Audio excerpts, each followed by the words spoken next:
Hey guys, good evening. Vampire Elich pouring in. So, who would have guessed that if you drink coffee at midnight, you won't be able to fall asleep until 7 in the morning? Oh my god. It has never happened to me before. What the hell? I feel like I'm gonna fuck up my schedule again. I mean, there's no schedule here, guys. It's just like, it's on and off. You know, I think I've noticed something, you know, if I have a regular schedule, if I wake up like a sheep in the morning, you know, Elich with the first light, and I go to sleep with the first dark, my body works a little bit better. Who would have guessed as well? And you can totally notice it on the diet and everything, like, what they call it, like circadian rhythm or something. Apparently the genes all work differently depending what time of the day it is. And if you don't respect this for your body, it causes so many issues. But my body has been fucked up for half my life regarding this rhythm, and sometimes, you know, I just want to be up during the nights. So there's that. Just start being a normal human streamer? No. No. It's like playing some games during the night is like 100 times better than during the day. And you know, sometimes I just want to stream during the night, right? I spent half my life living like a vampire, and I'm still alive, so it's been working for me. I noticed when I go to sleep like a sheep, I just keep waking up all the time. All the time. But when I go to sleep like a vampire or a zombie, I'm just like wake up 6 to 8 hours later. So that's another thing. It is easier to fall asleep if you respect the day and night cycle. That's the only really benefit from that. And since I changed my, you know, habits regarding diet and exercise, I haven't really been feeling that tired with the fucked up schedule like I used to be. I remember being up nights and sleeping during the day, and after a couple of weeks I would feel like a zombie.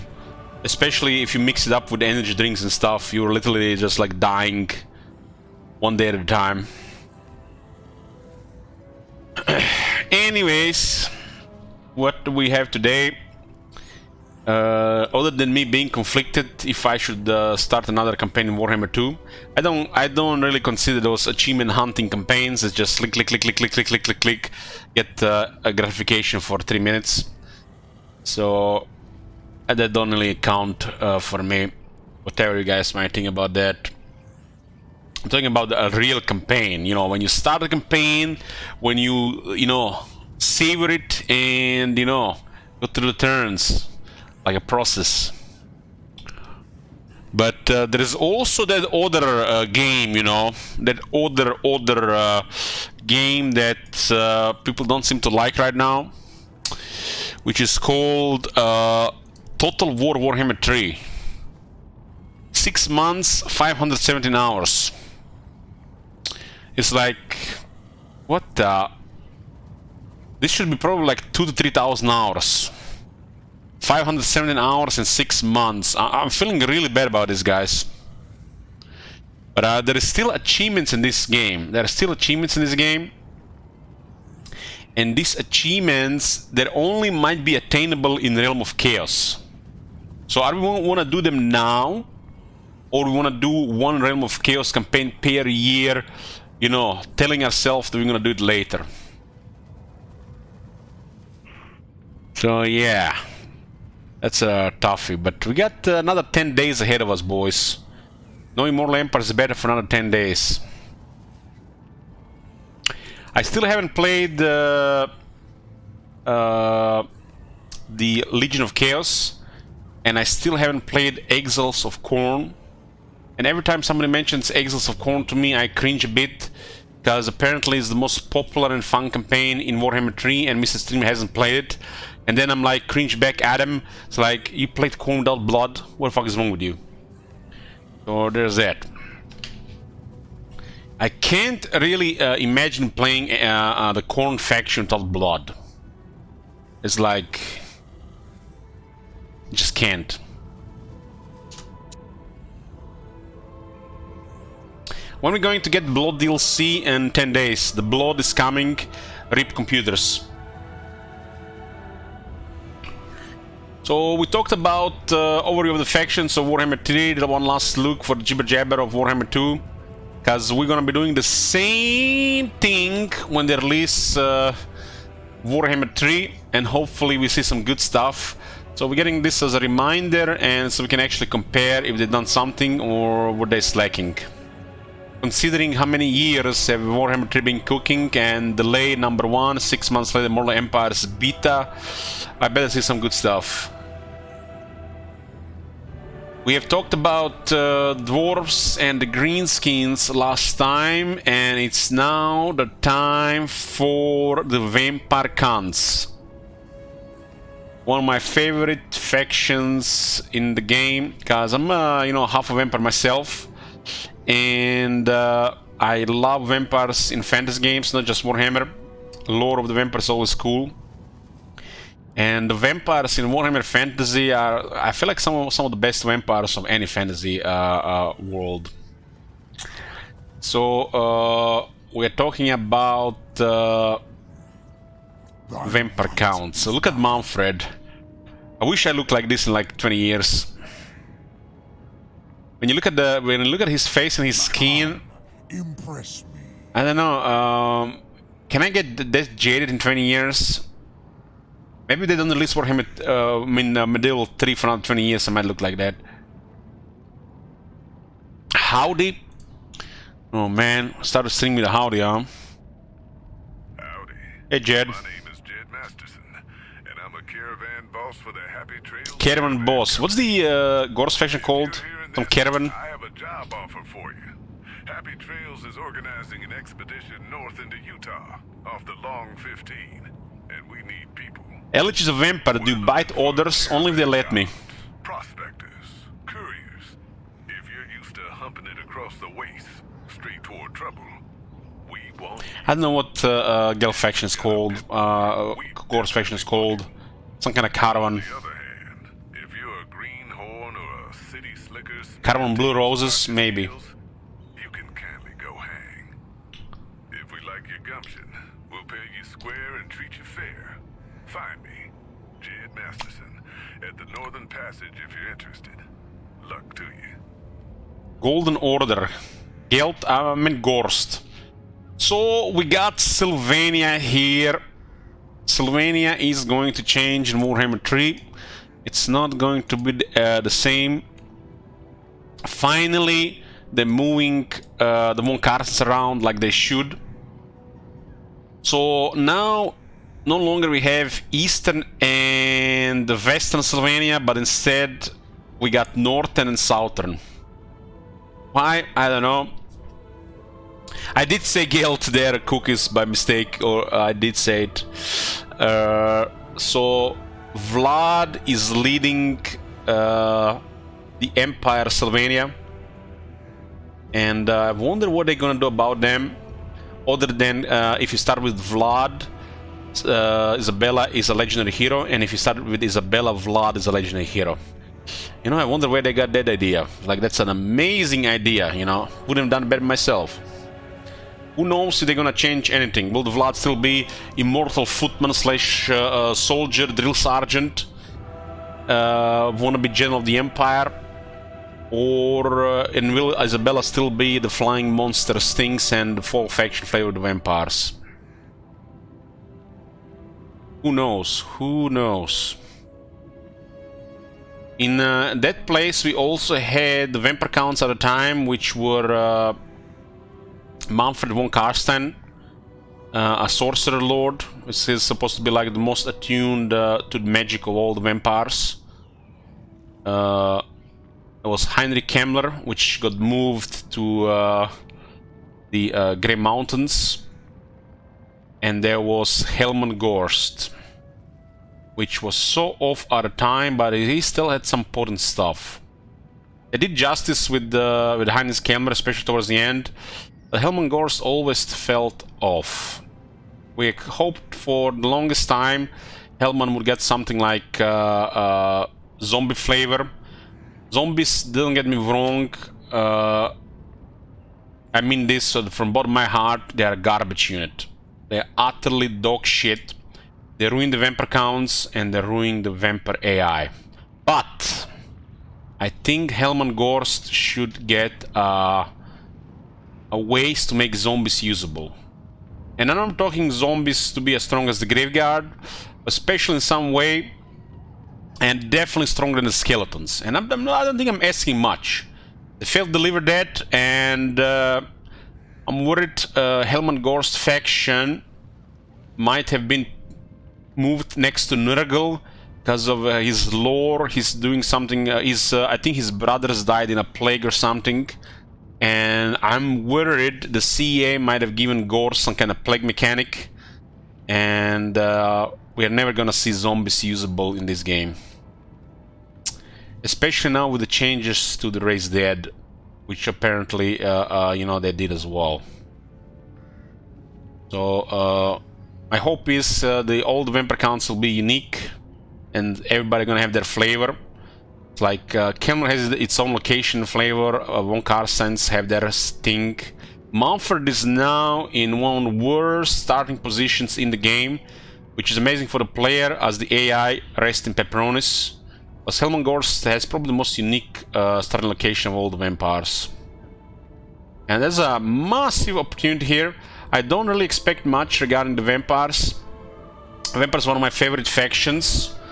And since they already mentioned the first rework is Warriors of Chaos. So I don't expect they've done anything regarding the vampires.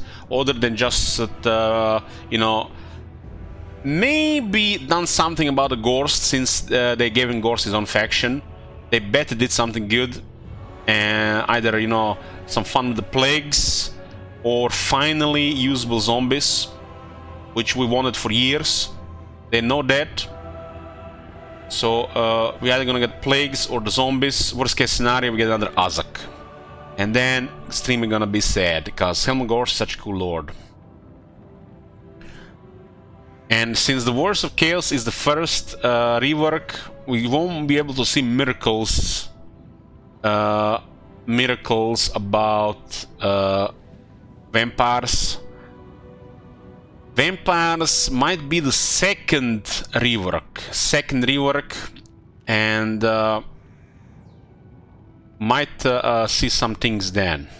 So this is just speculation. I don't know anything. This is the worst time always for me, because, you know, early access out. I'm not been doing early access for over 4 years. You know, it is what it is. We just have to be patient. I don't spoil myself because I want the good first impression, and most importantly, I don't want to get influenced by cookie cutters and you know, other people. I want to create my own opinion about it and give my reaction and create my own ideas how things are going to be played for myself, and not how others did it. So this is the primary reason why we're ignoring everything regarding early access. You guys can discuss things about early access, but don't expect me to respond to it. So Mannfred has lost one of the best capitals in the world, and he's been moved to Southlands. Oh boy. Oh boy. Race attributes: race dead, vampiric corruption, and you know, Warhammer 1 mumbo jumbo, irrelevant information. So vampire counts one of the most unique flavor atmosphere factions in the game. I don't think anything even comes close to it when it comes to Undead.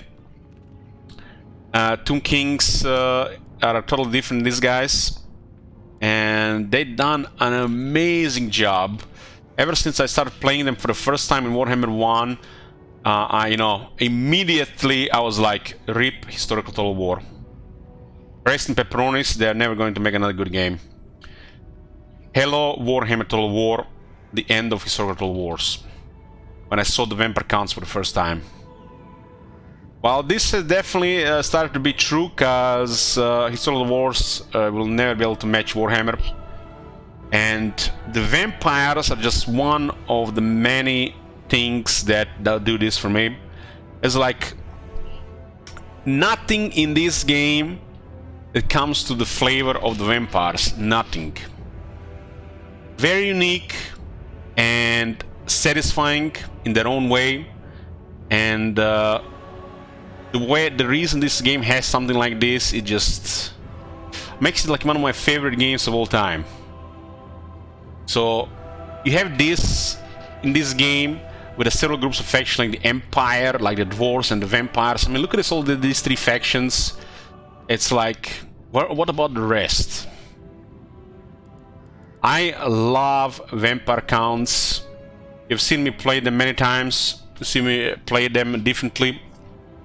And if there wasn't issues with the crashing of the game, with the invocation hack and resurrecting of the models, I probably would play them even more.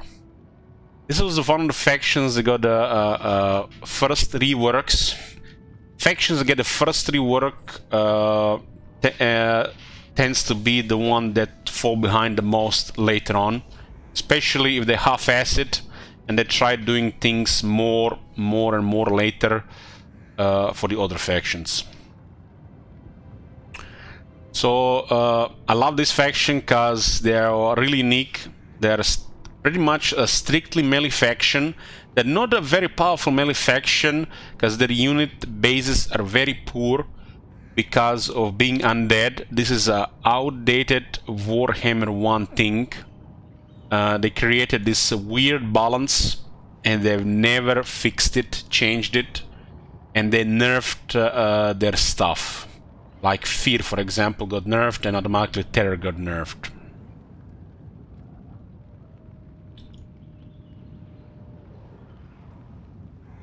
Somebody got timed out. I see one more timeout on All Might. I'm gonna time out for 2 weeks. Give me that, All Might.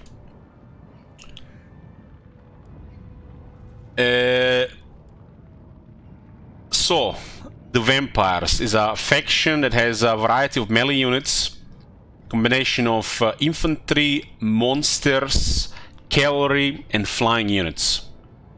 They don't have range. They added some questionable addition later with a Sylvania Crossman, but it's just an emergency unit. So it's a faction that strictly does melee and does magic. Magic is a combination of support magic and destructive magic. And it can be used in both ways. Early on in Warhammer 1, the magic was super abusable to keep the vampires alive. This got nerfed over the time, while you can still maintain their units alive pretty good, more so than any other units in the game. The other side of vampires appeared, the abusable side, where instead of trying to do melee and trying to do support magic, which worked always, they started using destructive magic, cheeses, abuses, whatever you want to call it, and kind of give the faction a little bit of a bad name. This combined that the years have passed and this faction still has high tier units with no leadership, and other factions around them being buffed, kind of caused an imbalance, which I think this faction is probably gonna receive a rework as one of the earliest factions to receive a rework in Warhammer 3. If they don't receive rework as a second faction, probably gonna be like a third faction. Hey, man monster. Man-made monster. It's like, you can't say that fast. Man monster, man monster, man monster. Click, click. Dot, dot. Man-made monster. Thank you for your continued support. So, I am really hopeful to see some nice changes with the vampires, because the factions got moved around, but for the most part, I'm really hoping they did Helman Gorst justice, and not just create another Azak. So, the The Vampire Counts have currently 5 lords, but I got 3 factions. While this might be okay for Vlad and Isabella, because they're unique. It's not okay for Mannfred and Gorst. They do have an incredible starting location, and that's the best thing about them. Starting location, Castle Draenhof. The Scorned World was always nice. So Sylvania, led by Mannfred. It's not longer going to be led by the Mannfred in Warhammer 3. He's going to be having his own faction. Mannfred is a power-hungry wizard that complains about Nagash. So he got moved to Southlands, very close to the Black Pyramid of Nagash, who has a massive power available to it. Mannfred is a wizard that has both Lord of Vampires, one of the best lords in the game, and Lord of Dead, which, you know, got improved vastly in Warhammer 3. So how will they work with the Vampire magic in Warhammer 3? Who knows? But we have seen that there is a ways to increase max power reserve. If anybody should have access to a huge power reserve, it's definitely the Vampires, since half of their playstyle is tied to magic. So Sylvania here has started with 1 blood kiss. This is probably gonna change. This is probably gonna be different now. Kisses are a currency for this faction where they unlock different lords. It should probably be the main way to unlock lords, and hopefully they did this in Warhammer 3 and not the generic stuff. The usual campaign wound range plus 10% all characters. This is available to like 5 different factions. Lower upkeep for Graveyard and the Black Knights. No big deal, nothing real special. And 2 or more recruit ranks for Graveyard and Black Knights. This is could be even worse if you're relying on the Raised Dead. This is one of the factions that don't really fit for a regular recruitment, and I hope they've done something about this in Warhammer 3. Regular recruitment never really worked for this faction after Warhammer 1, so this is probably one primary area where this faction could be reworked. Mannfred himself has a massive power reserve, same like Teclis. Wins a magic power reserve plus 30, so has a lot of power, and that's not even all of it, it has more. Mannfred's other ability is leadership plus 10 when fighting against men. While this doesn't sound much because it's only against a specific faction, hopefully changed in Warhammer 3 because he's no longer in the Empire. 10 more leadership fighting against the men is good in the Empire because the Vampire units have some of the worst leadership in the game, and it's kinda sad that the faction that benefits the most from leadership other than Night Goblins are the Undead. So this is probably going to be totally different in Warhammer 3, but let's see the Lord so we can compare later. Another thing that's made the Mannfred a little bit different than the other Lords, he started with the Vargulf, which is a siege attacker. So this was kind of like one of the things that made him special. While all the Vampire characters that are wizards that can cast magic, Mannfred is better than the rest of them. City Slickers Initiative. City Slickers Initiative, huh?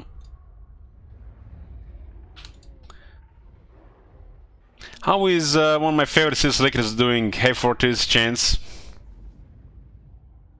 Howdy to 57,000.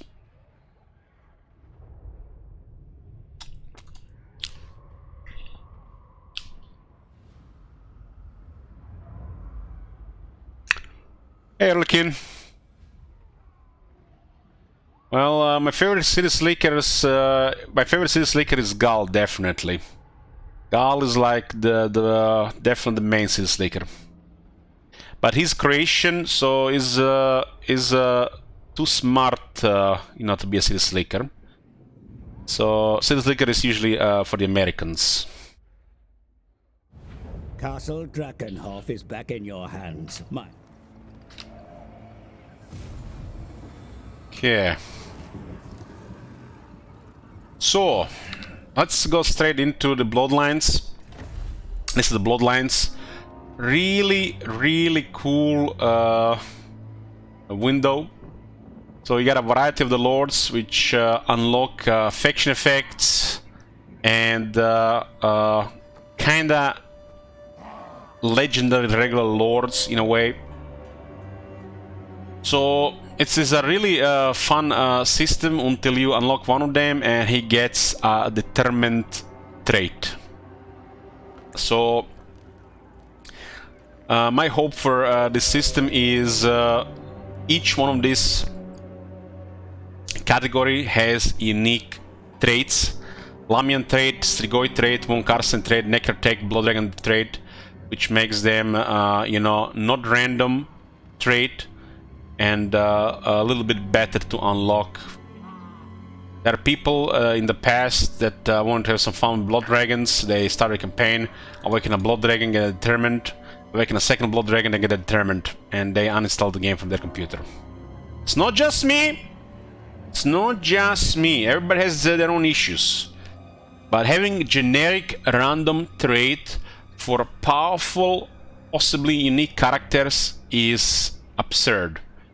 They did it with the Slans, and there is no reason why not to do it with the Bloodlines.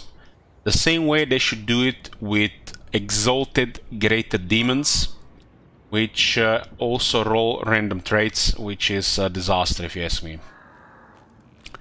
So this is a fun system, because you do get some options and you get some uniqueness here, how to play a campaign differently. I just wish the Strigoi Ghoul Kings also were a little bit better. Having a savage wizard fighter is not good enough. Not good enough. As a base lord, this is pretty incredible. So I don't want to see this guy stuck as an emergency lord, because he's one of the best emergency lords in the game, which means base level, or he's gonna just be recruited to defend the settlement. I want to see this guy actually excel at getting more powerful, high rank, and to be considered as a general of the army and not just used on the sidelines waiting for an opportunity where he will pop up. So this is the weakest part of vampires, the Strigoi guys. Their flavor should be expanded, and it's pretty weak. The only time these guys actually were somewhat okay when their counterparts, their units, what they call the Strigoi, what they call the Crypt Horrors and Crypt Ghouls, there was a bug with one of their skills, and these guys would buff every single Crypt Ghoul and Crypt Horror in the faction, garrisons included. And this made them decent to level up, especially for a longer campaign. But since that bug has been fixed, they have entered trash tier garrison emergencies. The other lords are just way too good. Some like the Lamian bloodline or Necrar bloodline. Even the Von Karsten bloodline has a unique flavor, while the Blood Dragon is just pure badass. Strigoi should receive their own thing. So you got shenanigans, and you got a waifu, you got dog shit, you get a Vargheist terror, you got the ultimate support, and the ultimate badass. There is no reason these guys should be behind, and if they include the traits for all of them, every one of them should be doing their things differently. This is an amazing system, and I wish also this system be expanded into regular lords. We're probably not gonna see this until a rework, and we're probably not even gonna see this at all unless they find a way to monetize the vampires for Warhammer 3. So generic lords don't serve any purpose. They're just AI stuff, multiplayer. While you have access to 3 of these, 3 of these, 3 of these, 3 of these, 3 of these, this is more than enough lords for the entire campaign. Plus Legion lords on the top. These all lords are immortal with stronger flavor and stronger skills. So this outdated system doesn't serve any purpose anymore. These are just multiplayer lords at this point. So this out of the way, let's talk more about Mannfred before we talk more about the vampires.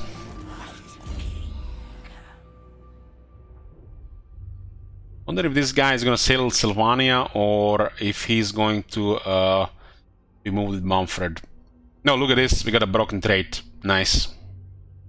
Regarding the Great Book of Bugs, guys, just a reminder before we get into this. I wanted to just say this earlier. So this is the Great Book of Bugs, and it has some text on it. You know, a couple of issues with Warhammer 3. We're going to create a separate section for Immortal Empires, and have two of them, one for the Immortal Empires, one for the Realm of Chaos. So yeah, this is for Realm of Chaos, not a beta campaign, and I can see it 31 bugs, some of them fixed, about 47 issues, and I haven't even played that much, and 5 quality of life changes that could be done. So yeah, we're gonna be. At least in Warhammer 3 almost all the traits suck, so you aren't missing out on much. Thank you very much, Discofish. Yeah, that's true that. It's true that. And the OCD Elich has definitely weakened. It's definitely weakened a bit. But I'm almost at the point where I could ignore traits. But I have a parasite in my mind, that scratches at me. And it turns on, it gets the Elok out. One that wants to drink and complain and hate. So, balance in all things. Love and hate too. So we're gonna be creating do we just call this one Great Book of Bugs for Realm of Chaos and Great Book of Bugs for Immortal Empires? I guess we can separate them, right? Yeah. I will rename this one. I will rename this one 3,000 views. Damn. 3,000. What is this? 3,000 is like unique visits to this past the 3,000. Huh. Immortal Book of Bugs.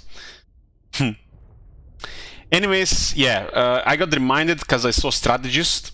Strategist has been broken for 5 years, and nobody seemed to care at Creative Assembly. So yeah, they got more important things to do, like create some shooter games. So Mannfred, like all the wizards of the Lords of the Vampires, is a wizard. And the vampire wizards are not what you would think. They're not like your squishy wizards. They're kind of closer to the chaos sorcerers, but even better. They have unique magic, but even better than the chaos sorcerers in the term of stats. So you got Mannfred here. These are basically Warhammer 1 stats, if you ask me. Not much has changed with a lot of these Warhammer 1 lords. They have fallen behind on the power creep, they have fallen behind on the stats and the skills, and a lot of people don't seem to get this.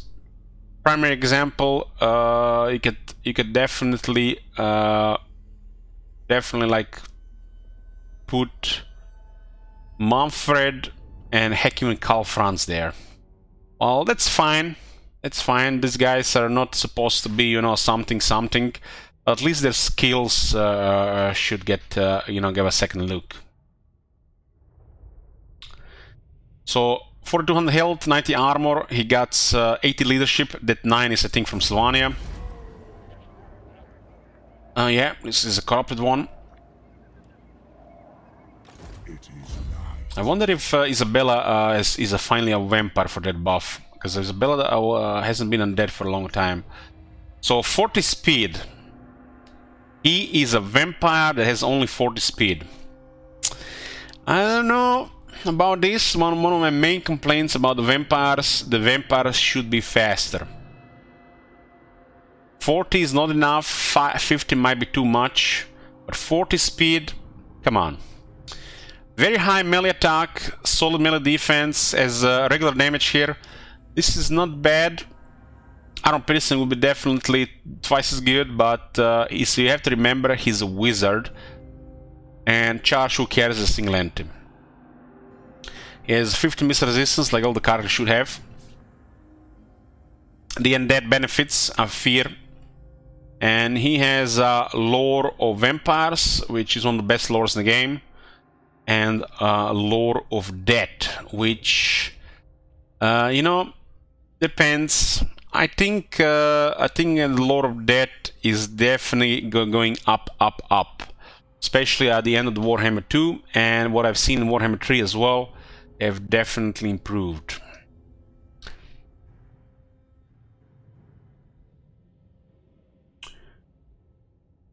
He gets a unique ability called the Master of the Black Arts, which is basically a weaker version of the Archon Conduit. I don't know how this is going to work in Warhammer 3, but I think Mannfred should and will have some of the highest power reserve in the game if they stay true to his, you know, flavor and lore. He has a bunch of traits. This original trait never was something special. They added that power later. One of his traits is to give a big attack for dire wolves and the fell bats, which is pretty good for both of these units. That's early game units, and sometimes raise dead options. There's a Dark Acolyte, which lowers the cooldown of invocation a heck from 30 to 27 seconds. You know, sure, why not? Make that a trait. And he got ability Master of the Black Arts, which you can see it here. Apparently, you know, they needed 4 traits to assign all this, and not just 1 or 2 traits. So he can both fight and cast spells, like pretty much all the Vampire Lords. He has access to 2 items. Sword of Unholy Power. 6 attack, 10% weapon strength, magical attacks, and ability that gives him power when he's in melee. Pretty cool stuff. Got the usual copy pasta, you know, corruption related, recruitment cost, post-battle loot. Looks like they keep that guy in the Warhammer 3 as well. As a weapon, you got what you need. You got some attacks, some damage, magical attacks, and you got an ability. Nothing amazing, just a above average weapon, I would say. Fits Mannfred though, and it's pretty good for his mount options. How much charge bonus would a single entity need for it to actually make a difference? Well, multiplayer exists, so it's kind of pointless to comment on that, but in a campaign, for charge bonus to be relevant to single entities, it should probably be doubled, if not tripled at least, to be considered like a useful stat. Well, I mean, if you put it in a multiplayer environment, it will be highly imbalanced, because this stat is a little bit more relevant in esports. While in a campaign, it's a useless stats. His other item is Armor of Tempelhof, one of the best armors in the game, and hopefully nothing changed about this one. This one is really amazing. Just for the defensive stats alone, armor, defense, physical resistance, ward save, and then more on the top. And even more, he has regenerating ability, which is not really important for a vampire, but, you know, a nice extra thing. This item makes the AI Mannfred pain in the ass. It used to make it even more pain in the ass when the vampires were actually intimidating. But benefits the AI even more than the player. Player Mannfred is absolutely insane, while the AI Mannfred, you know, has definitely grown weaker over the years. And if the starting location is to be like an indicator, it looks like AI Mannfred is going to be one of the worst factions in the game. I'm gonna get something to drink, guys. I'm getting really thirsty. Just give me a... Okay, we are here. What the hell? Who clicked that? Who clicked that? Turn that shit off. Click the wrong button there. Where were we? So, Mannfred in Southlands, I don't have a good feeling about this. But for the player, it might be spicy, which might mean very good. But for the AI, this looks really bad.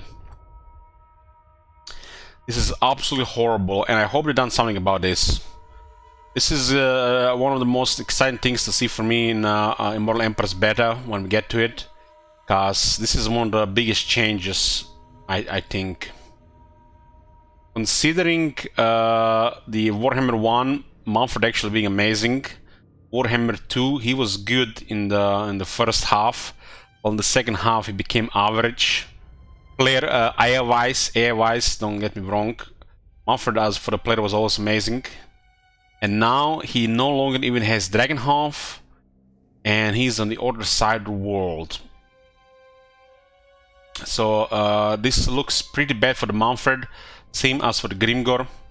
I think Mannfred has been giving one of the toughest spots for the AI, and looking forward to see what's going to be happening down there. Based on this map, who will have the hardest campaign?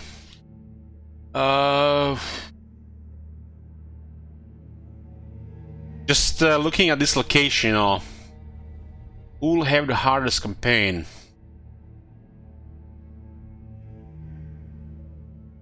That is a very good question. I want to say Boris.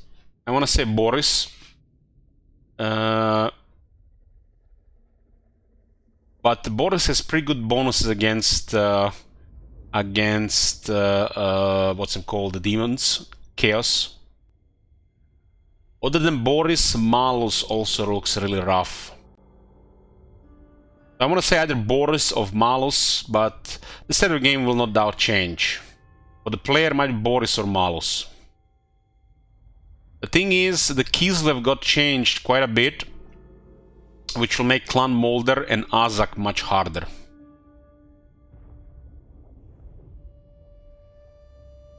So yeah. Mannfred might not be far from that either. So Malus, Boris and Mannfred look really rough. I wouldn't put any of the Demons of Chaos as a hard campaign. Demons of Chaos Lords are extremely powerful, and you have to use this to your advantage. Do not get intimidated by obstacles. That is how you fall behind. All the Demons of Chaos are extremely powerful bases.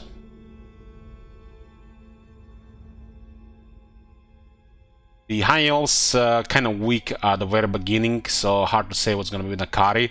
But Nakari has Seduction. Seduction is out to win. It's a very powerful mechanic. One of the best in the game.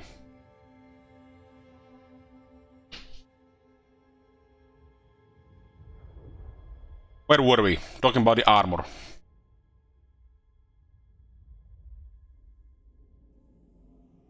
Talking about the Lizardmen. Akai. There's nobody here. It's like it looks like I have a chill location. Looks like chill location.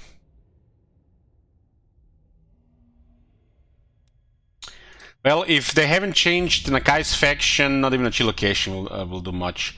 If they haven't fixed the income on Nakai, it's gonna be still pretty bad. I mean, the Slaneshi guy Nakari. Well, a Slaneshi guy has Seduction, so that's very strong. Where the Arcane starts? Here, on the very top. This is the Kari. For the AI it looks pretty bad, but for the player this is a very powerful lord. Like I said, any of the demons of chaos are very powerful. Those lords are some of the strongest in the game on the base. So no matter what kind of situation they get put into, I have no doubt they'll be up for the challenge. So Mannfred has one generic item which kind of fits him, but you know, it's feel like outdated. One has a one amazing item. So there's that. He has options for 3 mounts. The mounts are now free in Immortal Empires. And Mannfred for the first time actually looks like he'll be able to go for the Red Fury without thinking you are picking the weaker option. Mannfred is on those lords where he benefits from a high rank increase. Just think a bit like this. So there's some generic lords in the game like Karl Franz, you know, General of the Empire. And then there is lords in the game like Mannfred and Arcane. They increase ranks from Warhammer 1 to Warhammer 2 by 10 more skill points.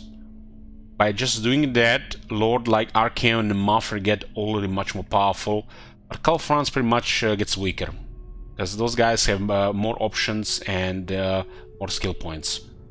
And then you add Warhammer 3, Mannfred goes from rank 40 to rank 50. So by just increasing the rank cap, the Mannfred gets more powerful. And that's gonna be amazing, I think. I'm looking forward to see how the Mannfred and Arcane are gonna look like on rank 50.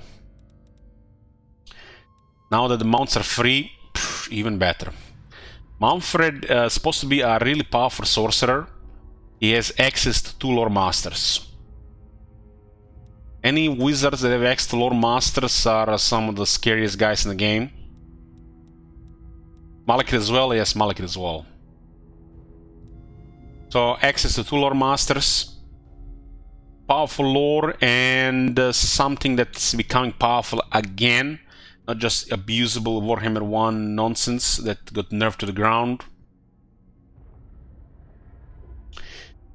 There's some generic stuff here on the top, the usual copy pasta that should not even be in the game.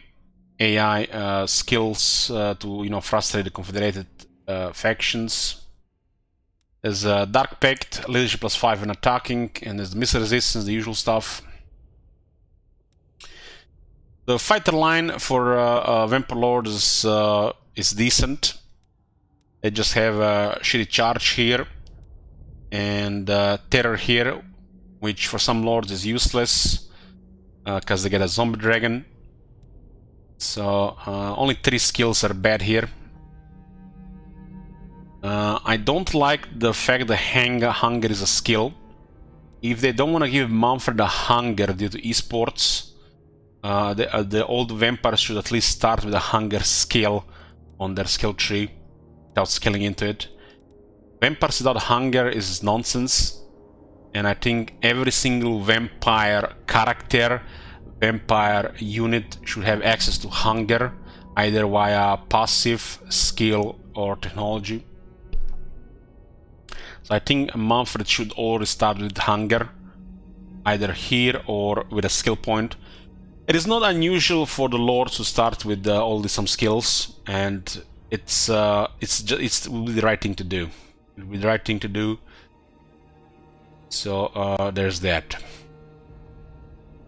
It is nothing special if we start with hunger or not starting with hunger. It's just the right thing to do, because vampires without hunger actually makes no sense.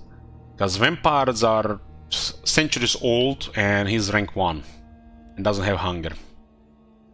Feels weird, man. Don't feel no right. The spell skill tree is very nice. I just want to mention one thing about this. I think the passives for every lore should be opening and not on the second skill point. Every lore in the game, its passive should be the first skill point. Every sorcerer wizard starts starting spells, and of this unlocker should always cost 1 point, and it should be the passive. Lore of the vampires is I consider it amazing, one of the best lores in the game. It has a little bit of everything, buffs, debuffs, damage, and summons. Doesn't really get much better than this when it comes to versatility, and some of the spells are definitely a little bit crazy. Even the underestimated Curse of Years, for example. This spell on Mannfred costs like 7. It's 32-second duration, by the way. So even one of the less used ones is pretty damn good.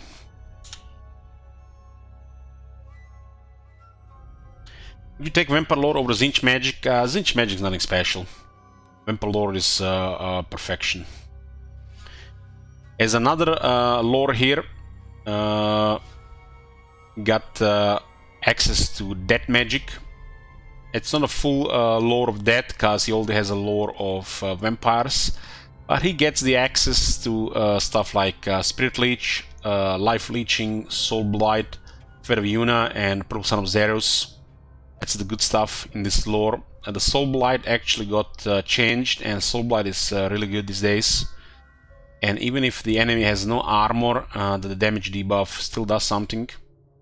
And this guy is a lore master as well.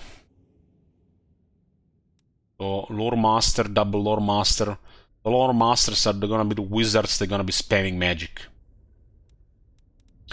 Well, a lot of this magic is situational. What is not situational is the Curse of Undead and Life Leeching. So every time they cast a spell, they activate these things, and the Life Leeching is one of the best passives in Warhammer 3. That's how they changed the power reserve. And the Curse of Undead has always been pretty amazing, especially because you can mix it with Invocation of Heck for even more healing, and numerous sources of the vampire healing, either generation stuff or auras that heal the units.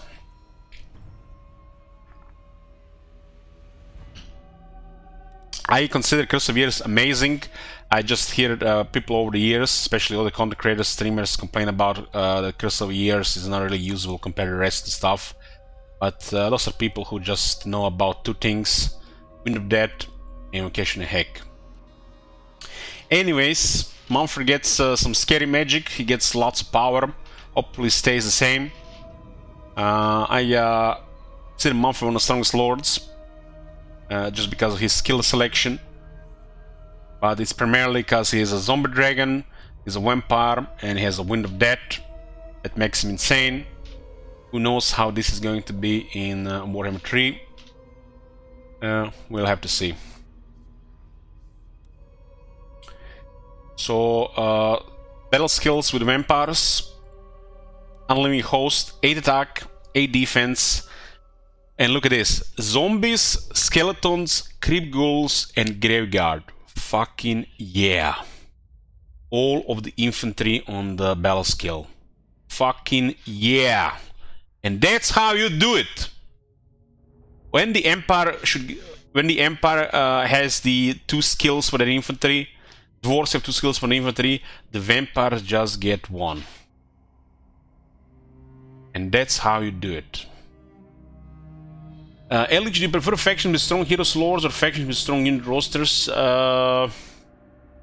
Depending on what I feel like for Black Mist, but my favorite factions are dwarves, empires, vampire counts, and my 4th and 5th is all over the place. I'm not really have them anymore. It's been tainted. But one might say, you know, dwarves, empire, and undead, but vampire counts being, you know, ahead of the Tomb Kings. I wouldn't even put the Skaven in top 5, although I have some fun playing the Skaven. So if it if it's down to heroes, well, dwarves have 2 out of 3 strong heroes. The vampire says the hero game is like, it's very important to the faction. I think regarding the hero game, the vampires have it the best, and it fits the best as well. You don't have a least favorite faction, do you? I have a least favorite faction. It's Norska. Even if I am attracted to some sides of the Norska, I just don't like them. And anybody being an Empire fanboy, you're not really an Empire fanboy if you don't like Norska. So you have a battle skill here, buffs all the infantry. This is perfection. This is like a perfect battle skill. Every faction should have a battle skill that just buffs all the infantry, and they get attack and defense. And these are attributes that the undead needs the most. Before we go into the other ones, I just want to say a couple words regarding the undead and why they are outdated. This faction has been one of the original Warhammer factions, and their units have been balanced around Unbreakable. but instead of having true unbreakable, they got crumbling and disintegrating mechanics. As they take leadership damage, they start to crumble, and when the outcome is decided, they disintegrate. Usually, unit drops to a very low health in a short time, they'll disintegrate, or unit takes a lot of damage in short time, they'll start crumbling, and they will rarely recover unless they are high rank, their characters nearby, or you can provide some leadership buff.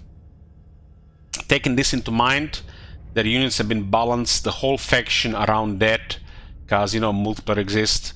So their stats, like attack, defense, all their stats pretty much, but most importantly, their leadership has been balanced around that. And this has been outdated already at the end of Warhammer 1. In Warhammer 2, this has aged terribly. And I'll give you an example of this. This is a Vargulf. It has 40 leadership. They reworked the Vargeist in Warhammer 2. 62 leadership.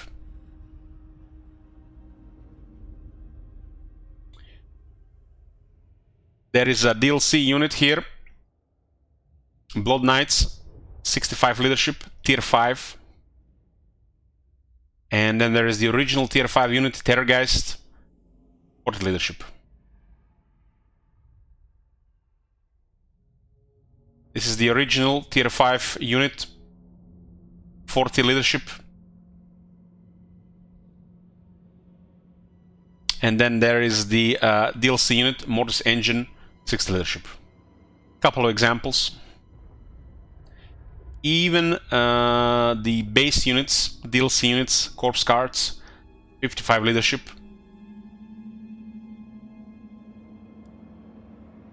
So they definitely had something else in mind, but they never really reworked, taken more into account. So I will be shocked, disappointed, and probably on a drinking binge if I turn on Immortal Empires and I see the same 30 leadership on the base units. If this number is not at least 40 or 45, I'll be utterly crushed and disappointed. And this is one of the most obvious things with this faction. What's wrong with it? It's poor stats. You can make it work with a combination of corruption, experience, battle skills, technologies, and most importantly, characters. Magic that keeps them alive, magic that makes their shit attack, good attack, more numbers so they don't die as fast, debuff the enemy so they live longer. Their magic in general was what made this work. As the years passed by in Warhammer 2, it became harder and harder and harder to keep these units alive, functional, and effective. So everybody started abusing magic to destroy and not really support, because it was harder. It was still manageable. We completed a whole campaign, a long campaign with the vampires, where we used strictly support magic, and it worked, but it required way more effort than anything else. Try hard flavors, they always work, even with the shittiest units like the Scale and Melee. And you know, it shouldn't be like that. So one of the main things I hope that will change in Immortal Empires for the unit roster of vampires, even before the rework, is the base leadership. And this not only the vampire counts, this is undead in general. Undead in general, their base leadership is way too low, and multiplayer probably the main culprit, because they create unbreakable units. They might work perfectly in the base environment, perfectly balanced, but in the campaign don't work. The player can make it work, but when these units are your enemies, your opponents, it's a fucking joke. Fucking joke. When they're outdated, it's fucking laughable. Laughable, laughable. One of the worst factions in the game. So, Come, Impress hopefully devs get their shit together and they fix the base issues with the vampire roster, because it's clear as day, and it's been a clear as day since 2017. Continuing with the rest of the battle skills, there is a battle skill here for the Felbats and Direwolves. There's 6 battle skills, so there's bound to be one poor. Even if this is not a bad buff for these units, you don't want to buff early game units, which are going to be irrelevant after 20 turns. One exception here could be to Isabella, because Isabella can benefit more from these units, like the Felbats, especially early on. And she does not really need a second battle skill here, so this is pretty much Isabella's battle skill. It is a very poor skill, and it should be probably merged with Creatures of the Night and have both together. Like I said, sometimes devs have a template to create 6 battle skills, and they create really poor skills that separate a group of units into skills just for the sake of creating a template that support 6 battle skills, because, you know, all factions have to have 6 battle skills. Look at the Warhammer 3, for example. There's not enough units, and some factions have 5 battle skills. So there's no reason to separate shit units. Felbats are usable, Direwolves are usable, you can get good value out of them. On the base, these units are terrible because, you know, base stats are horrible. But having battle skills for a separate group of units that's poor, that does not last, that you'll not use beyond the early game, makes no sense, and it's kinda a bad battle skill, even if the stats for the buffs for these units are fine.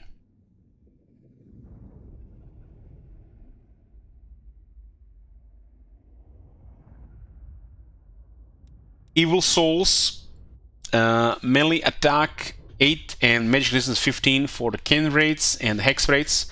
Ever since the early Warhammer 1, where we were scratching our heads and trying to figure out what does Kemmler do for the game. Before they added anything special to the Lord, we used the Ghost Army for the Kemmler just because he started with 2 Ghost units. And we wanted the Lords to be specialized, have their flavor, and this is one of those skills. Makes high damage Ken rates and hex rates attack more consistently. These units have horrible, horrible base stats. It's like, don't even get me started. I'll just show one of them. Tier 5 unit, ladies and gentlemen, 26 melee attack. So, yeah. They get attack, so they can deal their massive damage. And they get magic resistance, or probably they're gonna transfer spell resistance in Warhammer 3. I hope some skills that have spell magic resistance don't just all transfer to spell resistance, because it would not fit. Because half the time magic resistance in Warhammer 2 was ward save, and some of these magic resistance buffs should be ward save. This, for example, could be spell resistance, while the second one could be ward save. That would be a good balance. This is a battle skill which is basically going to be picked for your kind of like core unit in the army. You do start with 1, you're gonna get 3, but Ken rates come later. For some reason they're tier 4 and tier 5, while they have stats of tier 3 units. It is a good battle skill to support this flavor, but it's hard to pick this outside Kemmler. Really hard, and not sure what can be done about it. It's just a flavor that works, but it comes too late to be relevant. The Unliving Host is absolutely amazing.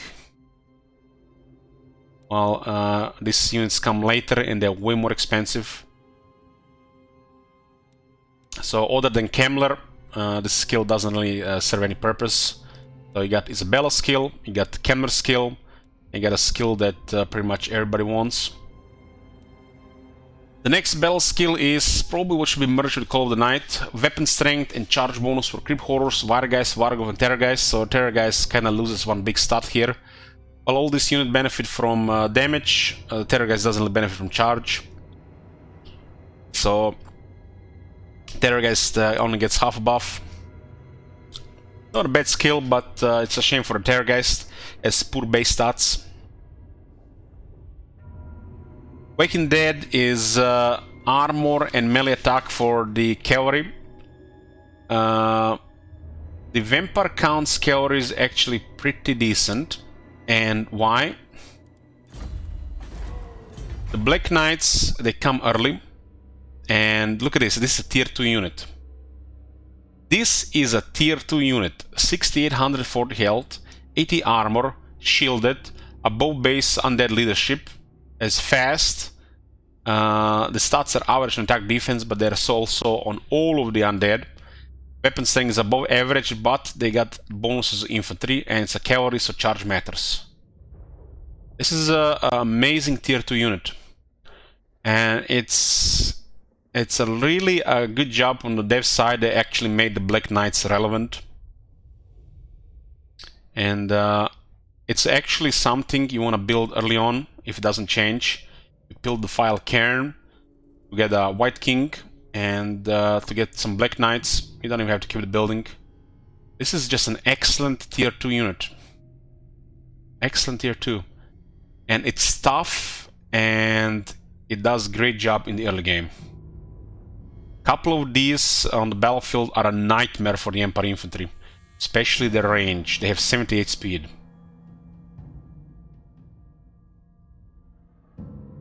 So this is like an ideal early game cavalry. Does not get better than this. Who has the better early game cavalry than the this faction? I don't know. Black Knights are just perfect for the early game.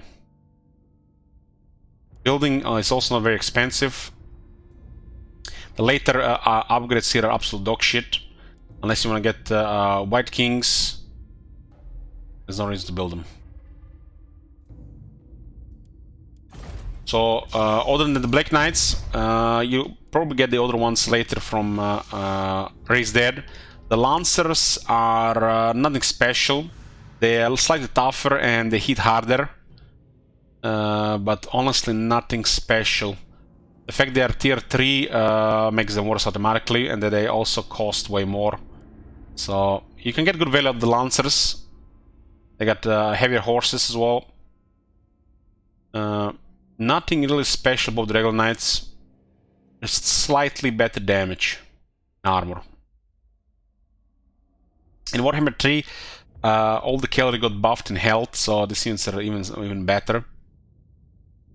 And then you have the one of the best cavalry, the Blood Knights. Blood Knights, you know, base stats apparently, 30 is fine, but they do have Frenzy.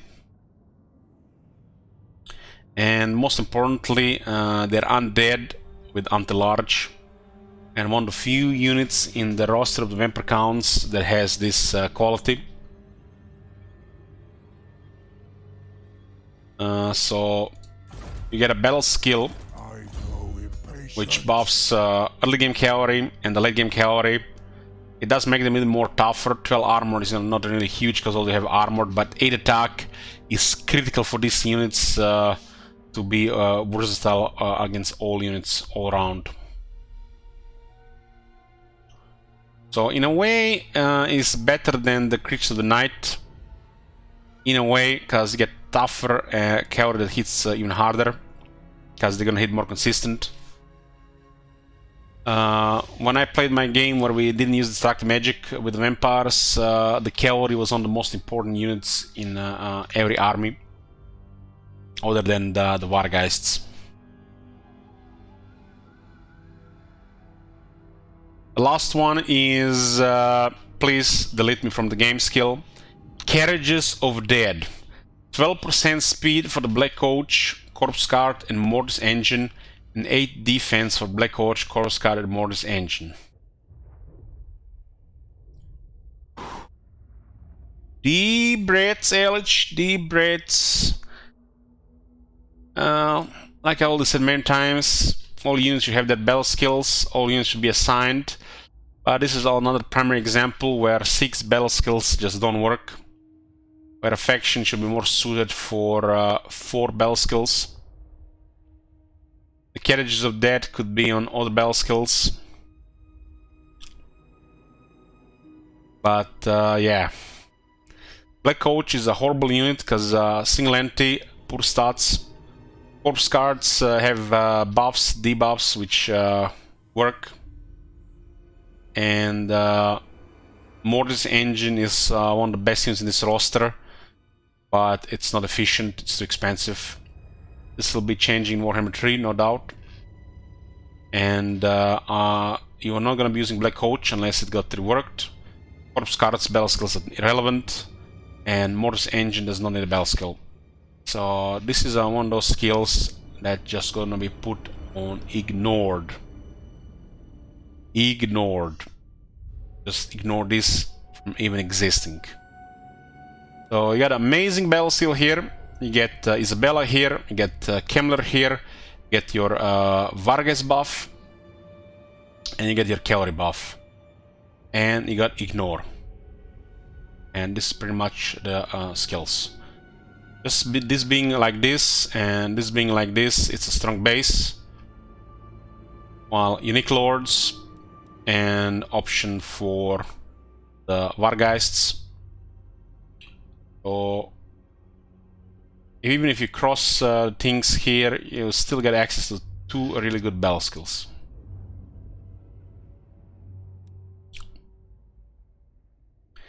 The veteran battle skills, you got the Legions of the Dead, and one of the rare skills is where it is here on the first one, which is actually pretty good. Weapon strength 12% and 5 attack for pretty much all the infantry, except somehow they forgot about Creep Horse. Weapon strength and melee attack alone are pretty good for these units. While magic resistance, this probably should be turned into ward save in Warhammer 3. Veteran battle skill should not give spell resist, it should give ward save. They should divide it by 2 and turn it into ward save. Any faction that has a veteran battle skill that has magic resistance, or in this case now spell resistance, we divide it by 2 and turn it into ward save. A lot of this don't even fit, and they're not that good anymore. As a reminder, magic resistance was ward save half the time in Warhammer 2.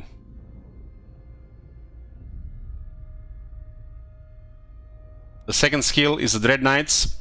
Ward save, damage and charge bonus for Cavalry. Perfection. Perfection. So you get ward save on the more powerful stats, and the Cavalry gets damage and charge. Perfection. The charge bonus, even if it was attack, it would have been fine. It would have been fine as well. But you get 3 really useful stats of the Cavalry. The Mortis Engine is on this list, so it gets 8% ward save, useful. While the other units, who cares? This is your Cavalry skill. The fact the hex rates are here is incredible. Hex rates have strong damage, charge is useful to them, and the ward save for this unit is amazing. Deadly power, you get weapon strength, melee attack, and physical resistance for Creep Ghouls, Creep Horrors, Dire Wolves, and Varghouls. This one, some of the worst units of the Vampire counts, because the poor base. Creep Ghouls especially. Creep Horrors, at least a siege attacker. Slightly better than the Creep Ghouls, at least the monsters. All Dire Wolves rarely ever see veterancy, and ultimately you have this skill just for the Varghulf. If you're a fan of the Varghulfs, this is a very good buff for the Varghulf, make the Varghulf tougher. And if you use like a couple of Varghulfs, this skill is significant. So, unless they fix these units, Dire Wolves is not a bad unit, but it's an early game unit. Or Creep Ghouls, Creep Horrors are trash, and rarely gonna be anything useful on the veterancy. So you're only gonna use this skill for the Varghulf, unless it's been changed, anything about it. Varghulf is a unit you could use in the army, unit you can buff, but Terrorgeist is just better. And that's about it. Flying Horrors. Missile resistance, melee attack, and charge bonus. So, Terrorgeist, a tier 5 vampire unit, loses 2 buffs. Charge bonus. So, Terrorgeist, a single entity monster, has 2 less buffs because it has charged twice. So Terrorgeist has been stolen here, What do you say that somebody has been taking away something from them? Well, they got less buffs. Less buffs. Less buffs. Terror gas could definitely been used. Can use some other stuff. Robbed, yeah. Terror gas has been robbed on the both basic battle skill and the veteran battle skill, because the charge bonus is trash for the single entities. While missile resistance and attack is really good for these units, and charge bonus is really good for the Wargeists. Really good for the Wargeist. Wargeist is one of the best units on Vampire counts. You use this unit well, you have good battlefield awareness, unit directions. Wargeists are incredible. One of the best flying units in the game.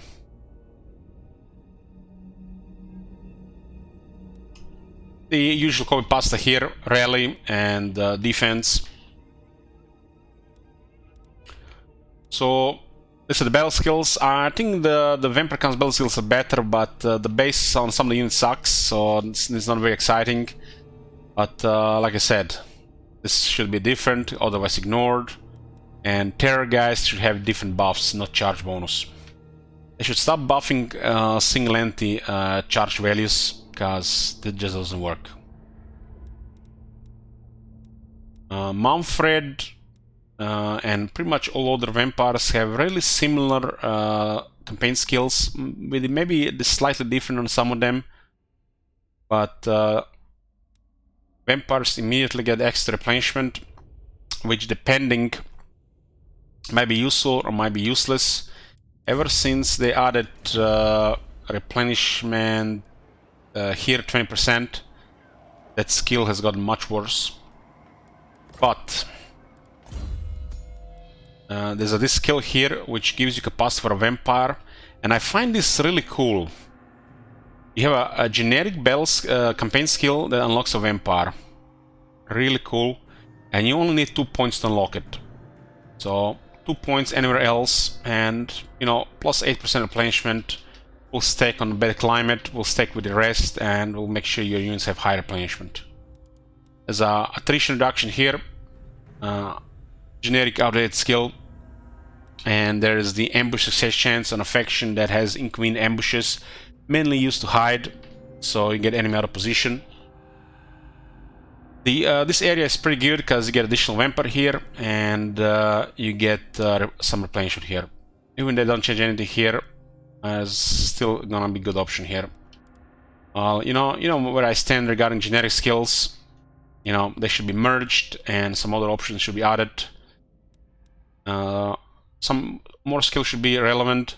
You know, devs have this idea, if they create a variety of skills, even if they don't understand the ultimate use of it, how this skill is gonna be used, they still like to think they are catering to every player out there. Maybe there is a guy out there that likes to just ambush all the time and doesn't fight any other way with vampires.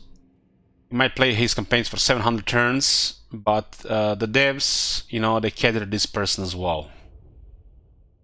So they like to add a bunch of useless shit and thinking we are giving options to people. And we have something for the min-maxers, we get something for, you know, clueless people, pick whatever, and we have something for the special people. Generic outdated stuff here from Warhammer 1, same like the other Warhammer 1 factions, no Draft Master. Lightning Strike is here, the Lightning Strike is, you know, been changed. There is a corruption skill here, +6. Warhammer 3 factions actually have +4. So for some reason, they actually gave the vampires a good value in this skill. Instead of 3, 4, they gave it 6. And this is, I guess, a good value for 3 points. Not really big, not really, nothing special about a skill. But unlike other corruptions in the game, the vampire corruption actually is a good thing about the vampires. It will influence apparently now Raise Dead. And attrition from the vampire corruption is relevant unlike the chaos corruption attrition, which is pointless because the AI has too high resistance to it. So they need to correct this regarding the chaos corruption, so it's close to the vampiric corruption. So vampiric corruption, the best thing about the vampires, and hopefully it stays like this in Warhammer 3. They just need to bring the chaos corruption close to it, and it's always been like that. There's a growth here for whatever reason, and there is some nonsense here, which is like, what the fuck? Back in 2016 skill. Attrition minus 10% when under siege. This has been designed in the time where you would besiege a settlement, and for 7 turns the enemy doesn't do any attrition, nothing. And then on the next turn they lose half the army. But you're fine, you're gonna lose 10% less and not half the army. And this thing at the end is one of the worst campaign skills in the game. Hopefully they add more to it. Like, this would be cool if on top of the raise dead costs, they could add raise dead ranks. Could be 2 ranks, and would be acceptable for the last skill.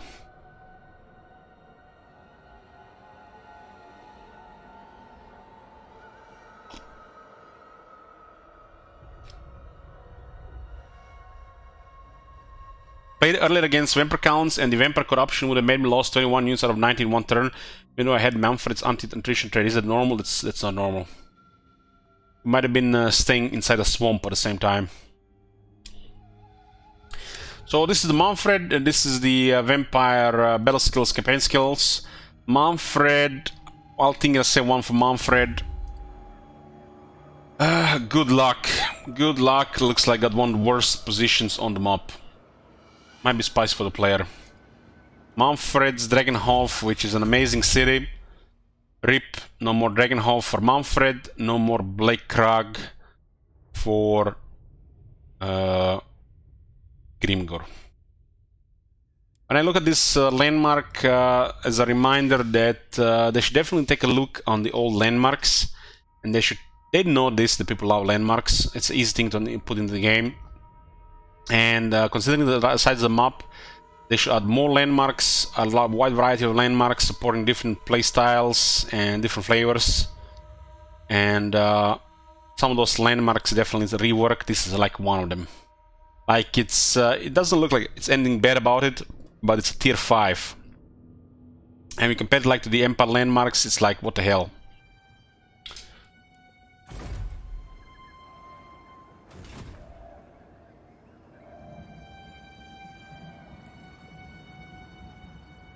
Vampire technology is getting a rework in Warhammer 3. There's a lot of stuff here that's off. There's some good stuff. We'll not really go into detail, but the thing that changed was the free skeletons.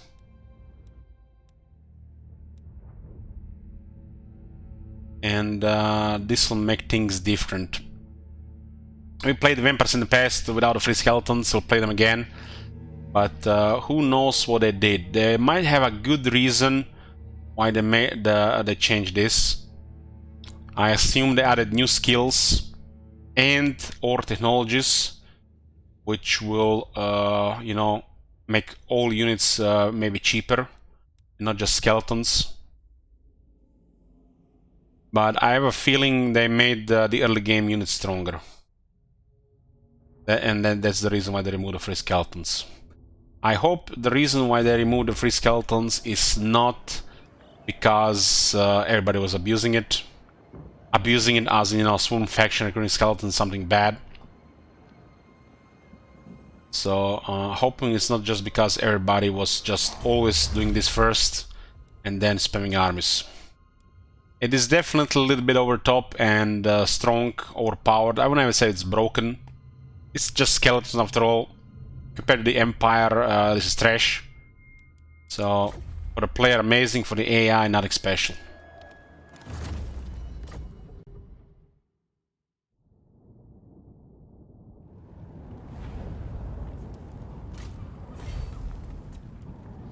The other lord of the vampires is Helman Gorst.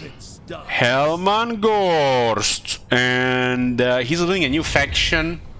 Some caravan. Blue Rose caravan or something like that. No, we're gonna have to take a while for to remember. It's definitely some kind of rose, right?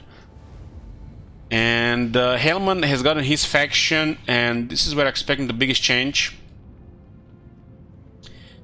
And I'm tempted to play Helman Gorst as my first campaign, just because, you know, I enjoy the Lord. But we're gonna have to see what he gets. This is a really cool Lord and really strong Lord, no matter what other people have been saying. He starts in the same faction as Mannfred. So what's special about this faction effect? Bounce spell, less raise dead on for corpse card and more engine units. So gets more summons, big replenishment buff, and a research rate buff. If this remain the same, that's actually a really nice Warhammer tree, especially with the rework technology. Lord effects, the whole army gets a stronger version of poison, and all zombies get additional armor. Tried to make this guy a zombie guy, but they didn't do enough. One of my hopes for Helman Gorst faction is to make the zombies like they should be in the first place all those years ago. Zombies that are close to Graveguard, but not as good as Graveguard. So hoping that for the Helman Gorst faction.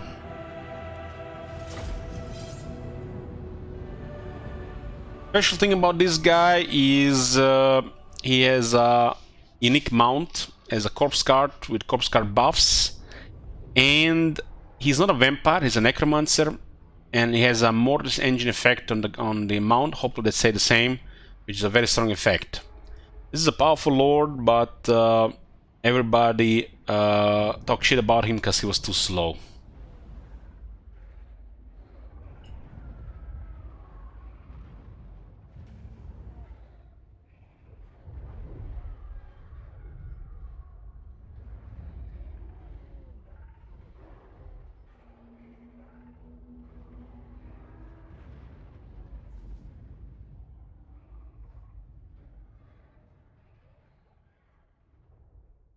This is a faction we can probably expect the most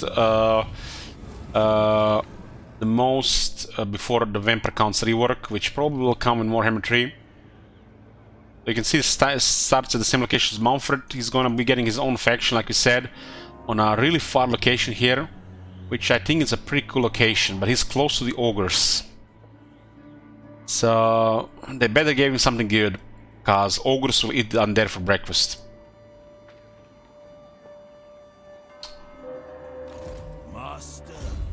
So we get a Master Necromancer with a cool, very cool voice lines. It's just a generic Necromancer. He kinda a little bit poor at the start, but once you get his mount, is pretty damn good. The only downside is slow.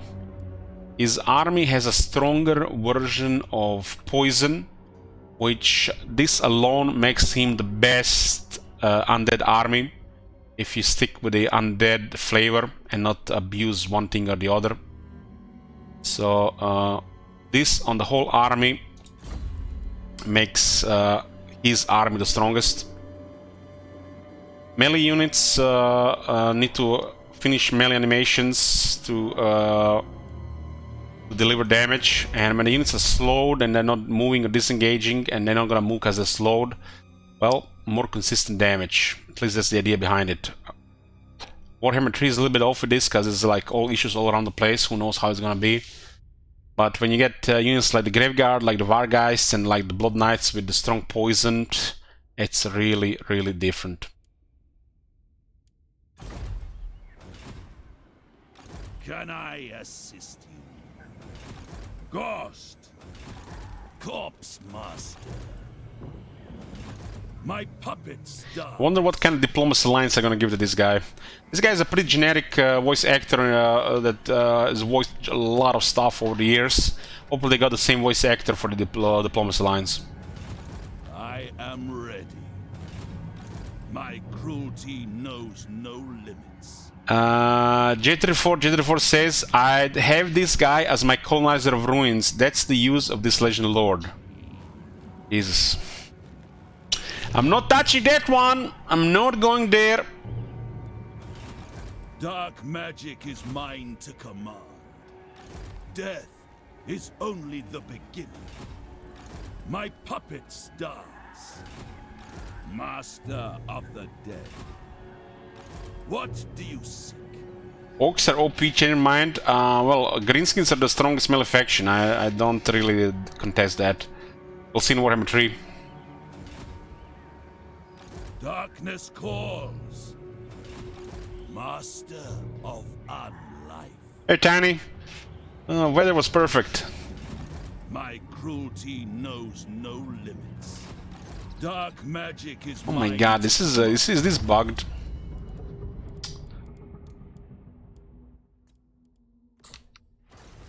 Death is only the beginning. My puppets dance. Master. He has so many lines. Maybe he doesn't say it outside the battle. Lich Master. Helman Gorst. There you go, Helman Gorst. So you get a Master Necromancer Legendary Lord, which doesn't look like anything special at first. His whole army gets strong poison, and he's supposed to make the zombies stronger. They failed with this flavor, and I hope they revisit this thing in Immortal Empires, and where they actually make zombies relevant for at least one of the vampire factions, and not just a really bad unit. The usual stuff here. He does have a little bit more health and defense than the Necromancer. He starts with the regeneration, and I think he might be starting with the mount now on rank 1. I think, which is huge if he does start with the mount immediately. This is the Unholy Lodestone, Vigor Mortis, Reliquary Corruption, Corpse Card. When the Helman Gorst gets there, and everything dies. Everything.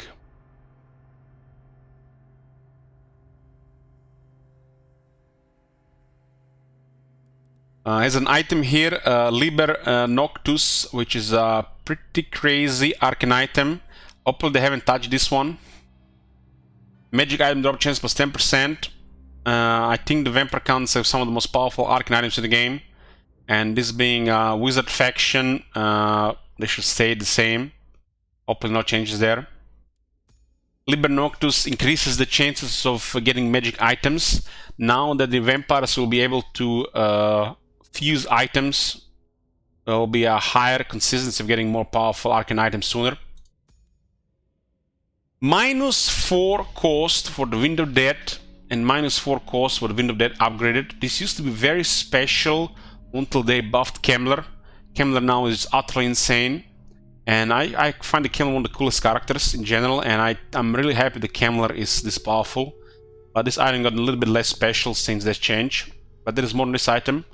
Vampiric Corruption plus 5, relevant to this faction, very important. Vampiric Corruption is one of the best things about the vampires, and it adds to the flavor of the faction. Hero Recruit rank plus 5 for Necromancers, all provinces. So you get 5 more ranks for Necromancers. Very nice, 5 on one item. And then, very special thing here, Liber Noctis ability, which is basically a Forbidden Rod effect. Forbidden Rod is still strong in Warhammer 3. It's strong on character that regenerate. On top of the effect, it lowers all the cooldowns by 60 seconds. And when they have items that manipulate cooldowns, there's room for shenanigans. And if you have a couple of brain cells connect together and your brain works, you can utilize this for devastating effect. Devastating. One example, casting the Wind Death twice and destroying half the enemy army before the fight even starts.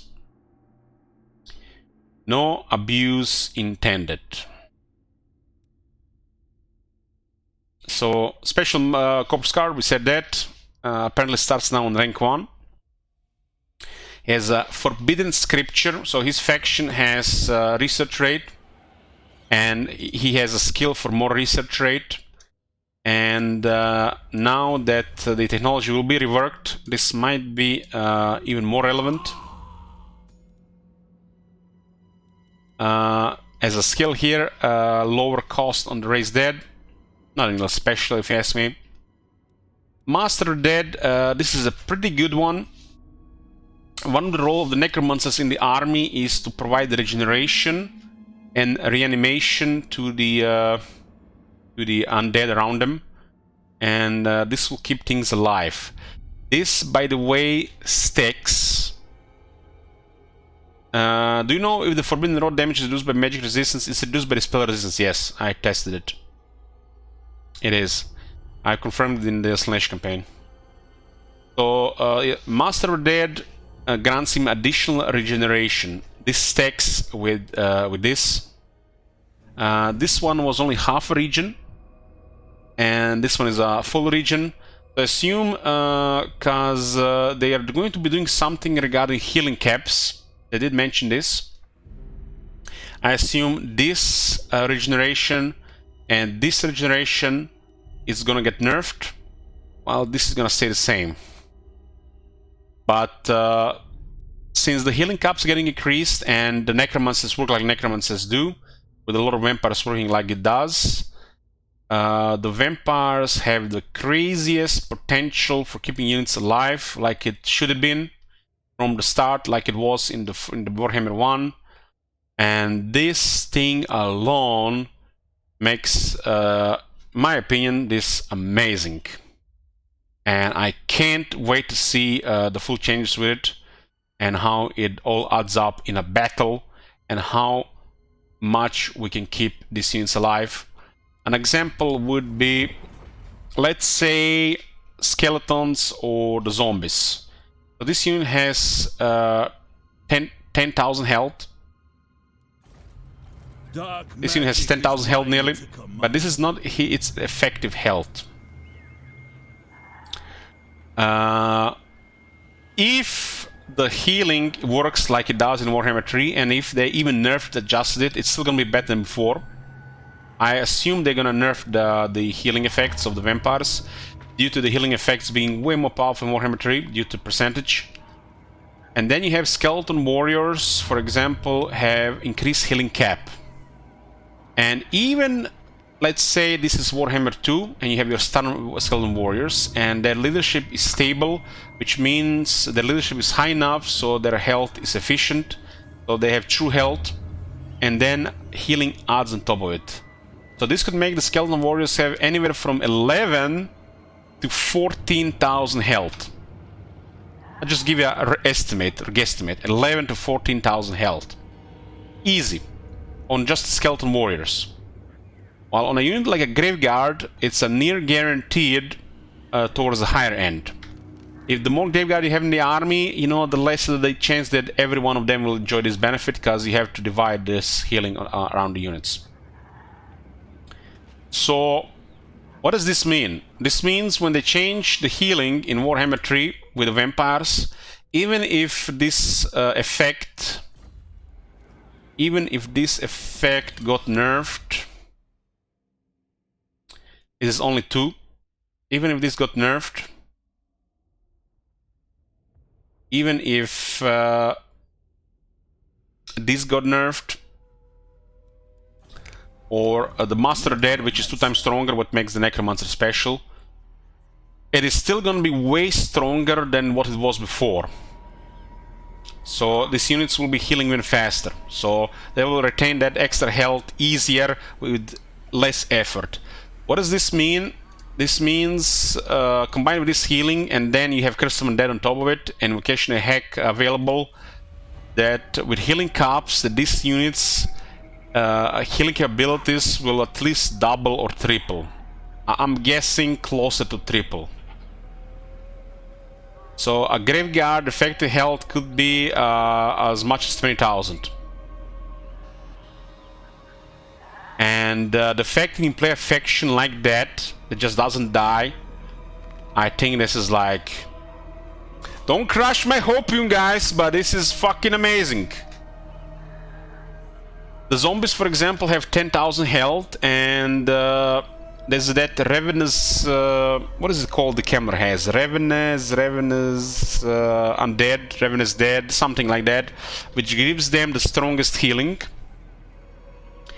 And if they give this to Helman Gorst, maybe this for his zombies in his army, that alone would make his shit zombies less shit. That alone, for example. But I think the zombies, if they make it for Helman Gorst, get close to the graveyard. But if they make zombies faction-wide for Helman Gorst, they should just be better than the skeletons. And with these healing changes, the zombies could easily have over 20,000 health. Easy. 20,000 health every battle. And that alone could make Helman Gorst unique. And since they made the Helman Gorst a unique faction leader, and I hope they didn't put some boring plague effects, instead they made the zombies functional and usable for this faction. Don't get me wrong, the graveyard will deliver better performance and damage, but creating a zombie that's close to graveyard, I think that's flavor in itself. I don't know about you guys, sometimes I want to play a faction that just moves in, kills everything, Slash for example, Beastman maybe, but sometimes I want to grind it nice and slow, gotcha please, and I think zombies will be perfect for that. Don't have to have every faction zerg and destroys everything in 3 minutes. Now, nothing wrong with having a 15-minute nice foreplay before you win the battle. So that's my hope for the for this guy. We mentioned the healings, and I think the healing has a massive potential to make this faction great again. The problem is, will the AI be able to use this well? Well, I want Undead to be a threat. I want the Undead to be strong as they were in Warhammer 1. And that's down to developers to do this. For the player, the Vampire counts have always been powerful. They just gotten outdated on the quality of the stats and missing unique stuff like increased healing caps. To mention one. So by increasing a healing cap and changing how the healing works, this faction already got a massive change, and I hope the CA doesn't consider this a rework. Let's not go there.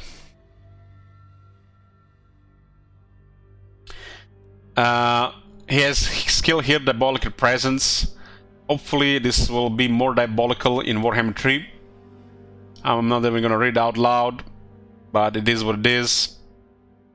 They released this lord with corpse cards, and they got some kind of sick, disgusting point of view where corpse cards have to be special for this faction. Generic copy pasta here, available to all of them. Dark Pact is least usable, and here we got unique skills. 131, not even 141. Unique lore, by the way, DLC, pay DLC. So, Path to Ruin. 10% speed, 10 campaign moon range. I have no idea why they haven't given this 10% speed to the whole army. If Vampire lacks something, is the speed buff for the whole army. And if they don't have it on technology, if they don't have it on the Bloodlines effect, at least Helman Gorst should have a unique skill that buffs the whole army with speed. We have now seen changes to Legend Lords. Let me just think something. Give me 1 sec. Of all faction, we got dwarves. One of the slowest factions. The vampires are slow, by the way. One of the slowest faction in the game has access on a lord for plus 45% speed. What the fuck? Why dwarf plus 45% speed to his army? And then you have this guy plus 10% speed on a slow ass necromancer. let me tell you what 10% speed translates into. His base speed is 23. So if this speed percent buff was 30%, I might have not commented on it much. But 10%, get the fuck out of here. They should be at least 30% or work for the whole army. 10% moon range. Moon range is always nice. So not the absolute horrible skill, but you know, it feels off considering 23 base speed. No unit in the game should have 23 base speed, and if they decide to keep these units at 23 base speed, I think 26 should be the lowest speed in the game. Nothing should be below 26. Nothing. 26 should be the lowest speed on the base. So if they decide to keep this on 23, and if they decide to keep the zombies at 23, they should at least give this guy a buff, or the faction technology, or one of these faction effects that provides speed to the whole faction. That's a huge missed opportunity, and I'll be shocked to see if they didn't change this. Unholy power. Oh yes, let's make the corpse card have more attack and defense. What the fuck? So they give you 15 armor for zombies. They give you 15 armor for zombies. And then they give him 15 attack, 15 defense for Helman Gorst. Why couldn't they give 15 attack and 15 defense for zombies in his army? Or even better, zombies in the faction? I guess that would be too powerful to have this on a unit that has 5 base attack and 6 base defense to actually get some proper attack and defense.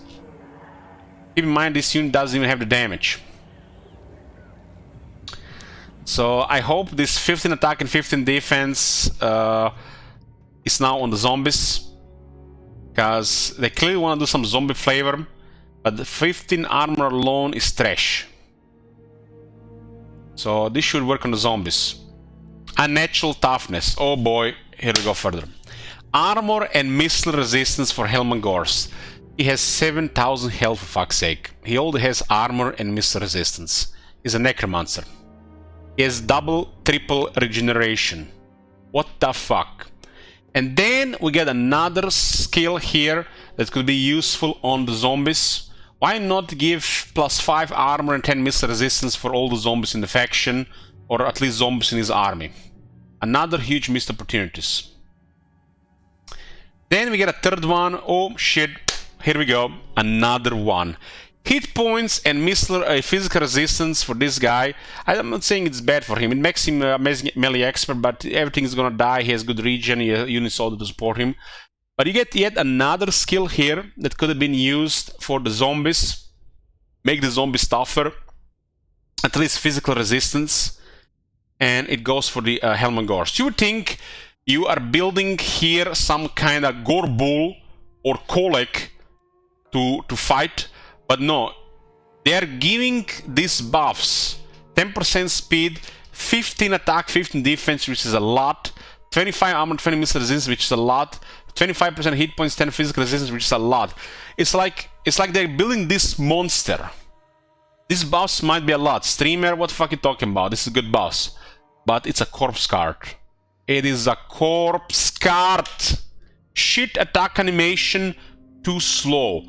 The only thing the corpse card needs to do on Helman Gorst, make contact with the enemy. And when the corpse card has a contact with the enemy, it usually has units nearby. Units slowly start dying. Units get buffed by Vigor Mortis. Everybody gets to live longer. Everybody is stronger. And enemy will just die in a matter of time. If this guy doesn't do a single attack animation in the campaign, nothing is missed. So I suggest all this stuff here be applied not just to Helman Gorst or just the zombies. I know this is asking a little bit too much, but you know, CA is not delivered sometimes. They're not boring as fucks. I want these buffs to be faction-wide for the zombies. Because if you have a faction that specializes in the zombies, it should not just work on the Lord. It would make sense if this was a secondary Lord in the faction. But if they make this a zombie faction and faction that buffs all the zombies, it better buff zombies in every single army and zombies in the garrisons. So not only you have Helman Gorst with always zombies, and then every other lord is just generic copy pasta vampires. So you recruit a character, and maybe maybe you decide, oh shit, I want to do a Master Necromancer. And why Master Necromancer? Cause, oh shit, the Master of the Dead is now relevant more than ever before. And this guy has some extra stuff for this shit. And maybe I wanna continue with cheap ass zombies, because this faction actually buffs zombies, and not play like this like every other vampire lord for every other faction. Just maybe. Maybe we ought to get some proper zombie flavor and not just Lord's army. Even if they turn zombies into something super, let's say super zombies. I'm not saying this is gonna be Graveguard, but as a faction flavor, I think that's amazing. There's gonna be people out there who are going to detest this shit. And primarily because of 20 speed, they don't like fight battles for 15 minutes. They gotta go. They gotta, you know, go play Call of Duty. So, you know, nothing wrong having an option and a flavor with a secondary lord like this that leads his own faction on the other side of the world. And there's no reason we can't have a faction that creates really strong zombies. I mean, look at Cult of Sotek. Look at Cult of Sotek. They create crazy skinks. At least for the what's his name, the Hanuan, right? And then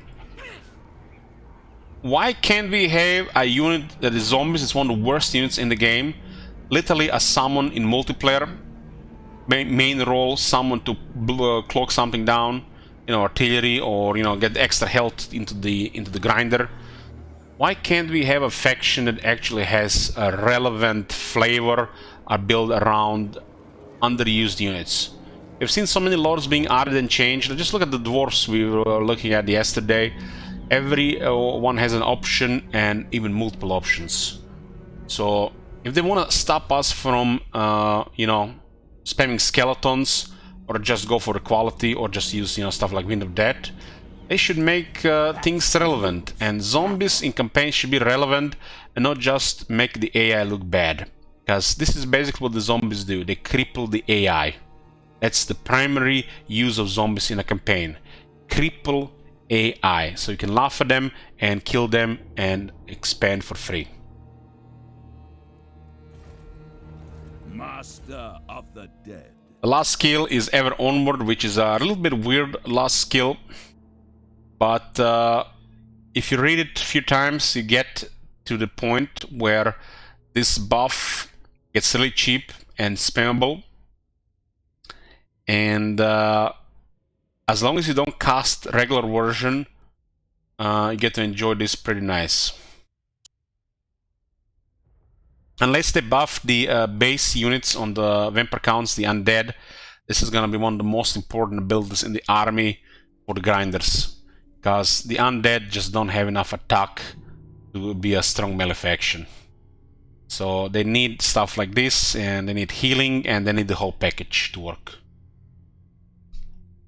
So this guy has 5 skills, and one is a little bit odd at the end.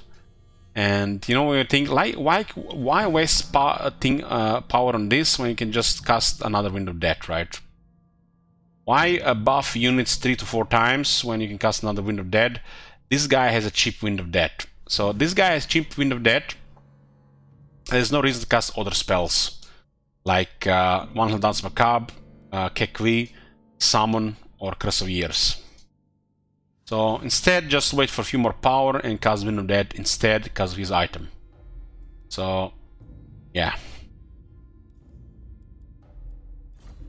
I'm having high hopes for this one being a separate faction. And if you get another Azak, and if you see me drunk for a week straight, don't blame me.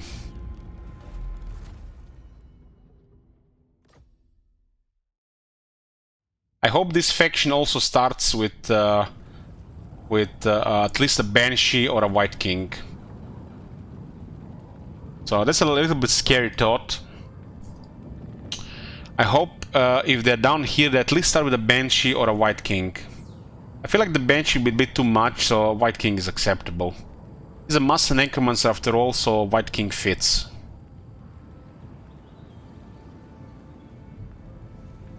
Who should I blame? Serolti, of course. The next lord we have Vlad von Karstein. the Drill Sergeant. While Vlad is incredibly cool, this immortal footman is being unfortunately outshadowed by the Bloodline Lords. And the fact you can use Isabella and Vlad in a single army, it's even more disappointing. We had this suggestion for years, ever since I think even Warhammer 1, if not early Warhammer 2. Why not make Vlad or Isabella a hero when the other one is a Legend Lord? They're actually finally doing this. This faction is going to be the primary vampire faction in the Empire, so looks like they get big. They get big, and the fact they're going to be in the same army without reinforcing, it's amazing. Vlad being a Drill Sergeant was because he used to have this overpowered ability, which will show, but it got changed and become kinda less. So got a very cool lord here. He doesn't have mount options, but his impressive stats. Start with one blood kiss, yeah. You access unique building Castle Dragonhof. They will now start Castle Dragonhof, so this faction, it seems like they got one of the biggest changes and the buffs in Immortal Empires. You can see them controlling Sylvania now, and they got changed as well. So, pretty boring faction effect, just 10% more competitive wound range. If you look at Isabella, at least you get 3 additional vampires and 25% more weapon strength. Isabella buff is incredible, while Vlad buff is boring and lame and much weaker. So, if they don't change this, Isabella will always be the first pick. Because 3 additional vampires and 25% more strength for the vampires of the whole faction, it's massive. Vampire is probably one of the most perfect heroes in the game. A fighter and a wizard that just doesn't want to die. Flies as well. You get 3 more and 25% more damage in these heroes. And what you get here, more movement range. And 10% isn't even that relevant anymore, considering you get more movement range in Warhammer 3 anyways. So hopefully this change. Otherwise, I don't see anybody picking Vlad or Isabella as a faction leader. So it doesn't matter who you start, it's just different faction effect. Isabella is the vastly superior. It's a different starting army. So Vlad gets Blood Knights and Vargeist, and Isabella gets Crypt Ghouls and Black Knights. This is really weird, because Isabella actually has specialty regarding these flying monsters. King of Darkness. Vlad, Lord Effect, is a siege attacker and as a vanguard for the whole army. And when they reinforce each other, they get 15 attack and defense, which is a massive buff. Queen of While Isabella gets even stronger vampires in her army. You want to have really juiced vampires, well, you put them in Isabella's army.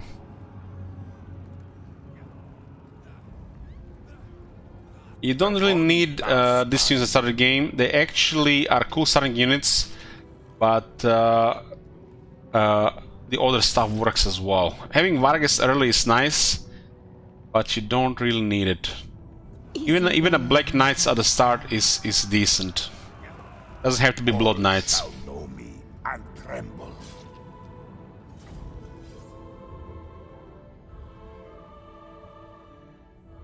Every vampire in the faction gets 25% damage, and you get 3 additional vampires. Who cares about Blood Knights in starting army?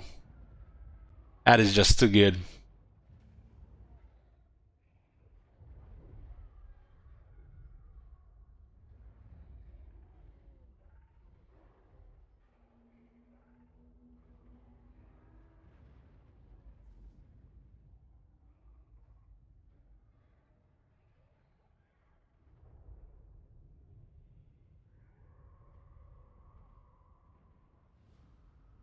Regarding units, I'm wondering how the race dead is going to work, because you can actually get access to really good quality units with vampires faster than any other faction in the game.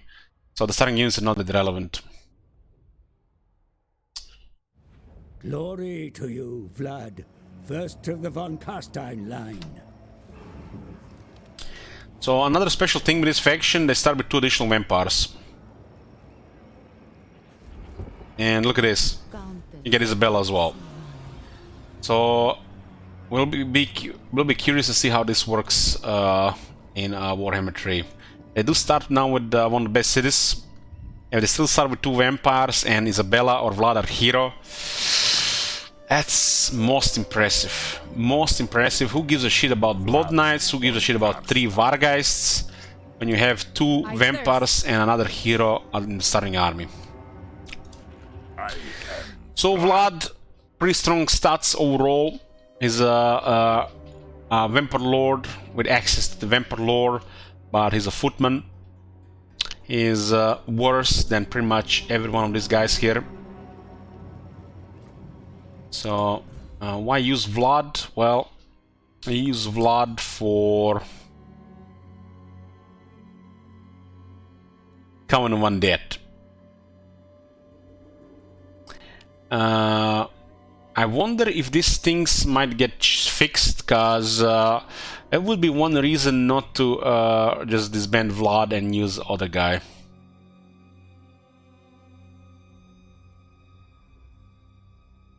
All armies faction gets 150 experience. So the only reason they'll make me to use Vlad, unless they buffed him, is if this doesn't work without Vlad present on the map. But Vlad is now a hero. Perfect. No longer a drill sergeant on the bench, now he's a drill sergeant in Isabella's army. Vlad as a hero is amazing. If his stats don't change, it's crazy. He does have 2 pretty good items. He gets a sword that gives him super hunger. He's literally made not to die. With the changes to the healing caps, Vlad is returned to somewhat his old glory. Ignore the Hokobe past on half of this weapon. Attack damage, magical attacks, and super regeneration is incredible. Now the Vlad will have a higher healing cap. How the hell is anybody gonna kill Vlad? Vlad is literally gonna be immortal. Might be a huge pain in the ass to kill for the player, but the best way to deal with the Vlad is to just ignore him and kill his army instead. He starts with Terror. Vanguard on the whole army. Additional fear effect, so makes the fear more useful, terror more useful. And he has a Hex, which has a big debuff on the melee attack, 44 seconds, pretty long duration. And Lord of Vampires. As a wizard, he's still better than as a fighter, but now that he's gonna be 50 ranks in the game, he'll be both, and he'll be next to unkillable. If you consider his weapon, consider the hunger, and if you consider Curse of Undead, even without him being the, he's gonna be receiving it. Not sure how much to increase the healing caps. I assume it's like 25%, maybe up to double. Vlad might have as much as 20,000 health. And Vlad is on the Lords, which usually we consider the regeneration health part of his effective health, so 5500 plus 75%. So it's easy to reach that cap. Vlad, depends how you build him, usually has, depending,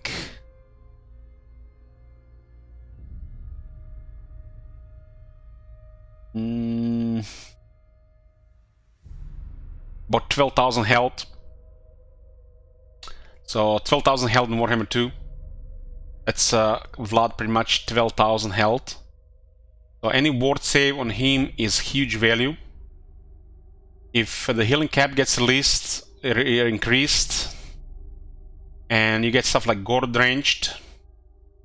Vlad could have easily over 25,000 health.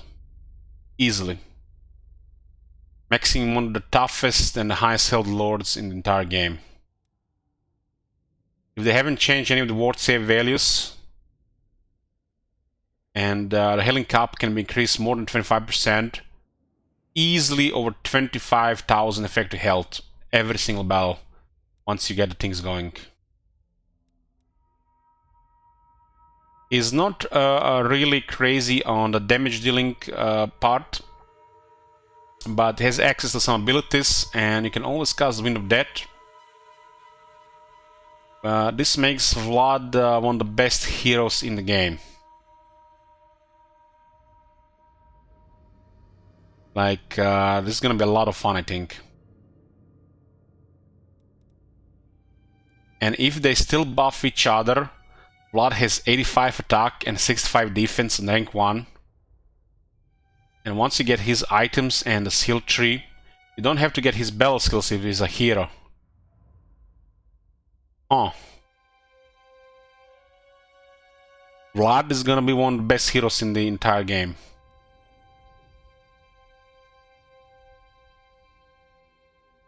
That is something, guys. That is something really special. I wonder how the skill tree will work if one of them is a hero. I'm guessing campaign skills will be removed. Battle skills will be removed. Possibly even unique stuff. I think they're gonna retain the unique stuff.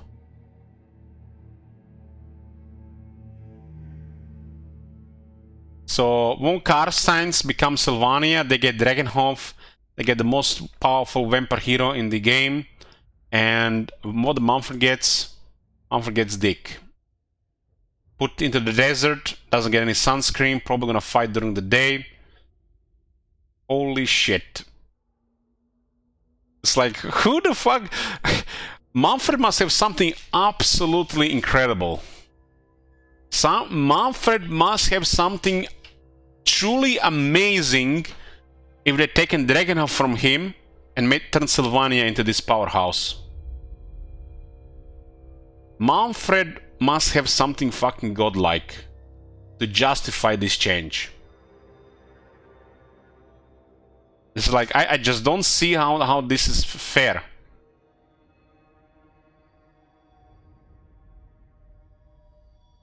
It looks like shit AI, and it like lost Dragonhof, and the Von Karstens got this. This is ridiculous.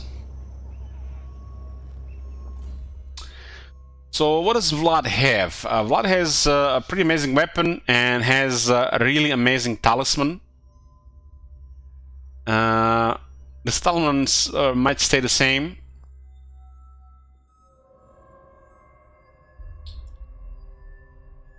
Has a buff for magic item drop chains. Hopefully it's gonna work as a hero. Omen says, I hope they will add some more named unique heroes someday. Yeah, me too. Crap is a Dark Pact, generic stuff, and he does have a Lore Master. The fact he has a Lore Master makes him better wizard than a fighter. The fact they're now 50 ranks, you're probably gonna get both. His skill is 50% speed for Vlad, so he actually gets proper vampire speed. Army gets faster, he gets Strider. Army gets more companion movement range, as same as Army being faster, his Blood gets faster. Coven of Undead. So basically, Vlad's army and any army in Vlad's area gets 380 experience per turn. That is insane. It used to be one of the craziest thing in the game until they stopped the garrisons from receiving this. And to give you a perspective, legendary AI in Warhammer 2 gets 500 experience per turn, and they get rank 7 units in like 25 turns. You can stack this with training, and you can stack this with, you know, just battling. This is one of the best things about the Vlad, this skill here. If this skill is the same, Isabella's gonna get her army stacked very fast. This is like training on godlike training levels. I don't know why they decided to give local armies buff and all armies faction buff at the same time. That seems makes no sense to me. Makes this one of the most absurd things, right? And then you have training, 30 and then another 25. Meanwhile, this is 380 experience per turn. It's 10 times stronger than base training. I guess around 6 times stronger than regular training.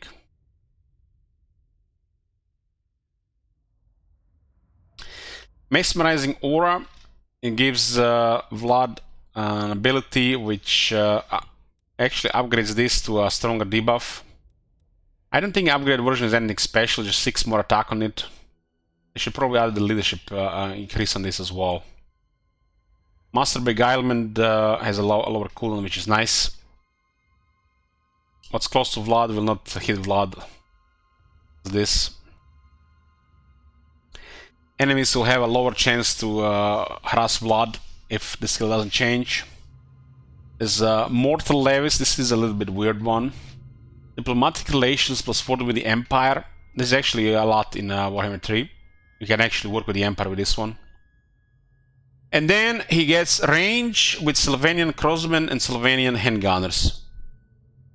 And Missile Strength.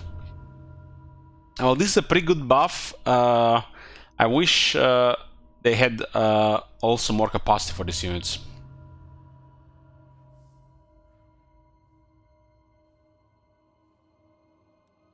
Get a Storm of the Night, which I don't know what the fuck this was supposed to be.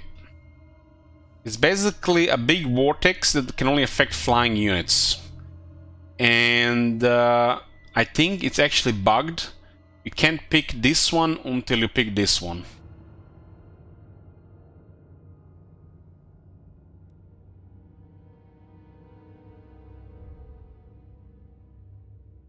And the good shit. Base weapon damage plus 5 for the Lord's army. So the whole army gets higher base damage. Vlad gets thundering attacks which lowers armor of anybody he hits. And every single unit in the army, including Vlad, gets additional 10% damage. Lord's army, Lord's army. Hopefully this will work in Warhammer 3 when he's a hero. It will not say Lord's army. They'll need to change this text to say owns army. Like of these consistencies with this text, and then the Lords one don't work when they are heroes. Still a problem even in Warhammer 3. This skill as the last skill is nuts. This is a nutty one. 10% damage on the whole army, even base damage on the whole army. And some units get 2 damage buffs. But basically, if you have Vlad in the same army as Isabella and they don't change the vampire damage, the whole army gets 35% damage on the vampires without any weapons or skills. And the vampires have good base stats for fighting. Access to fighting skills, access to vampire lore, and that's pretty much it. It's a very cool lord. I like him a lot, and I'm curious to see the change. Seems one of the best changes in the Immortal Empires.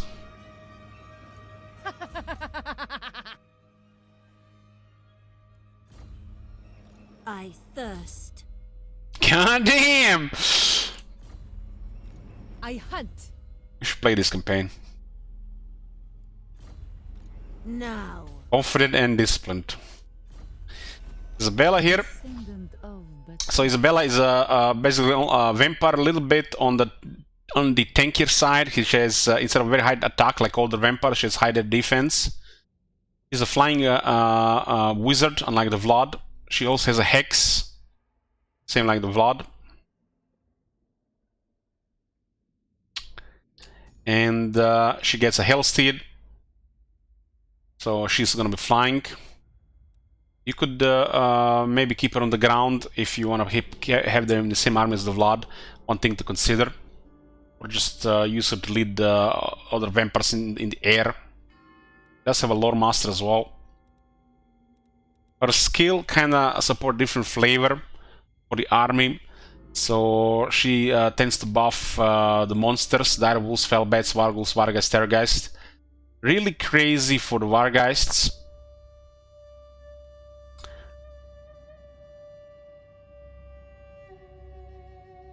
That's why I said this is a Isabella skill. Another skill to give more capacity for the vampires, corruption every region. Cheaper action for all characters faction-wide. Goddamn, this one is something. Ravening Beast, the whole army has better vigor. All characters have a lower cooldown on Bloodlust and the Red Fury. And there's Storm Knight again. Last skill gives her Discouraged, which is a leadership penalty. Goes well with Fear. The whole army gets massive speed boost for units that are all very fast. And the whole army gets Wayfarer for these units which are already really fast, so they get to their max speed faster and they stop moving faster while they have no issues from terrain.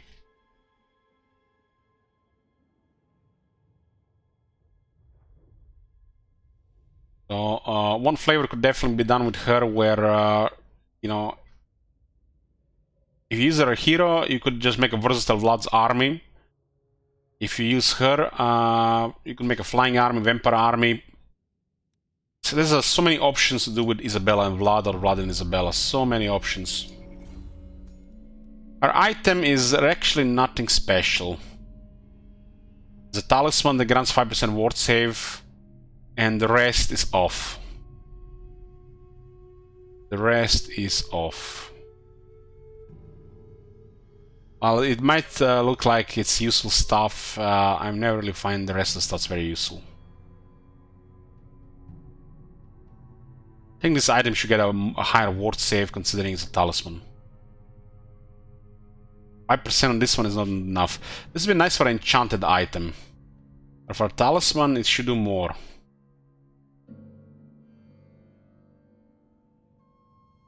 Restoring vigor and health points on vampires, on hollows and heroes, and at such a short range, that feels so off. This is enchanted item, not talisman. No, this is a talisman. What? Talisman. Are you sure it's enchanted item? Isabella.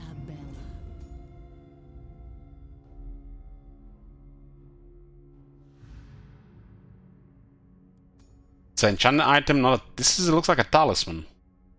Talisman icon. It goes here.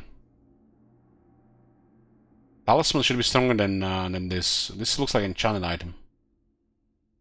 If this is an enchanted item, this would be nice. But as a talisman, that's not good enough.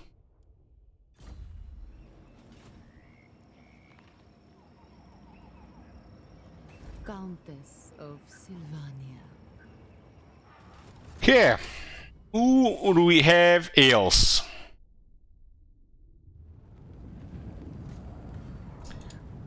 In the last Vampire Count's character, Heinrich Kemmler. Such a cool character. He starts with 2 ghost units. So he starts on the other side of the Empire. He's starting the same spot from the looks of it.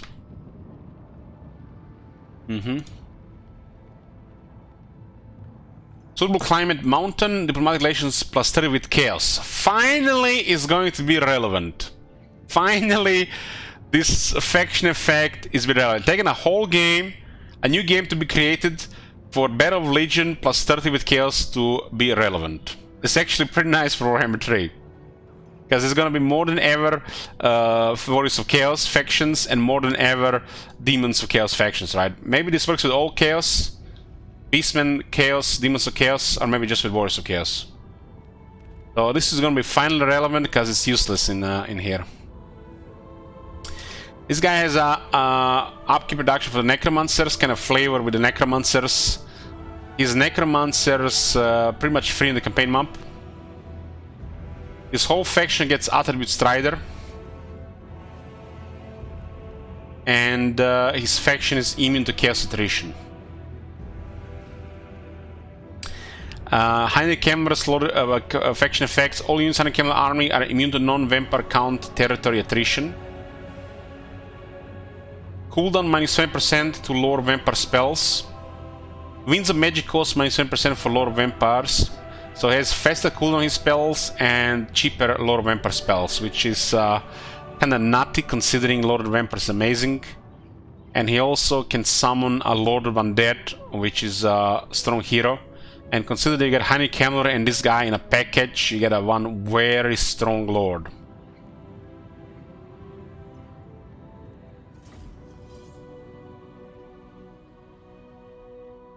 Why do you have to be like that, shit wizard? Why do you have to be like that, saying Kemmler, Landmark, and Craigasm? Why do you have to be like that?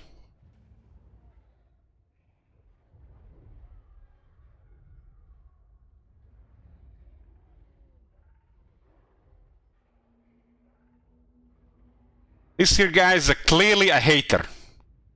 Look at this. Look at this. Kemmler, Landmark, and he goes Craigasm. God damn, that's sickening.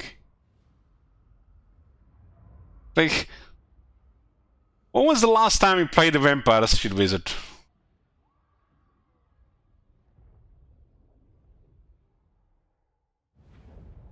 Mighty Lich Master, you... The taint of... So, a different sun location, and yes, he does start with a Landmark that used to be good. Now it's just, you know...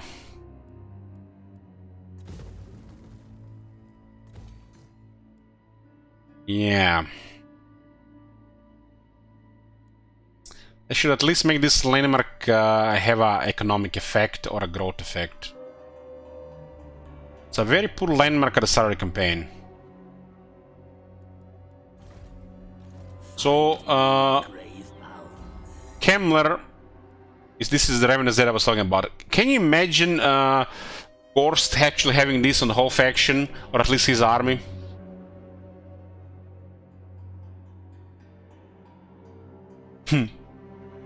So another Master Necromancer Lord, he does summon Krell. Krell is one of the big fighters. And he has access to 3 items. Immune to Chaos Corruption Attrition. Nice. Is all the immune to Chaos Attrition. Has twice the immunity to Chaos Attrition.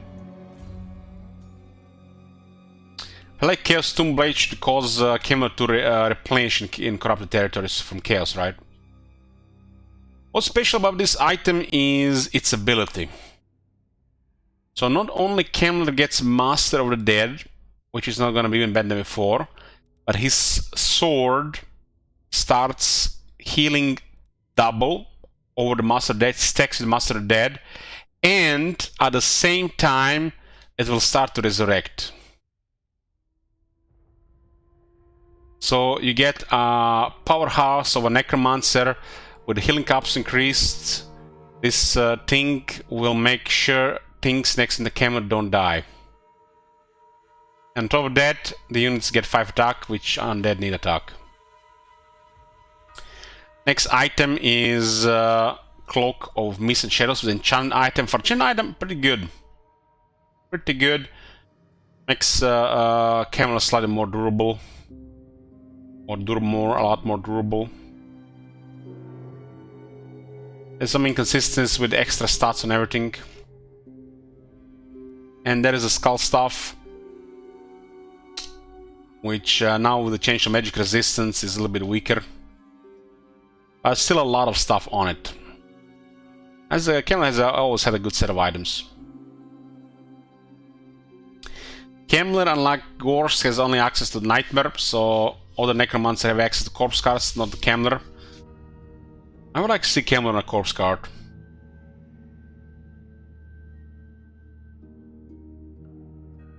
So you get a Necromancer with super buff for healing, which will definitely make some shenanigans with the healing caps. And his unique skills have Krell, Lord of Undead. So he basically summons another character, and he's 2 characters in one. I don't like Krell being a summon.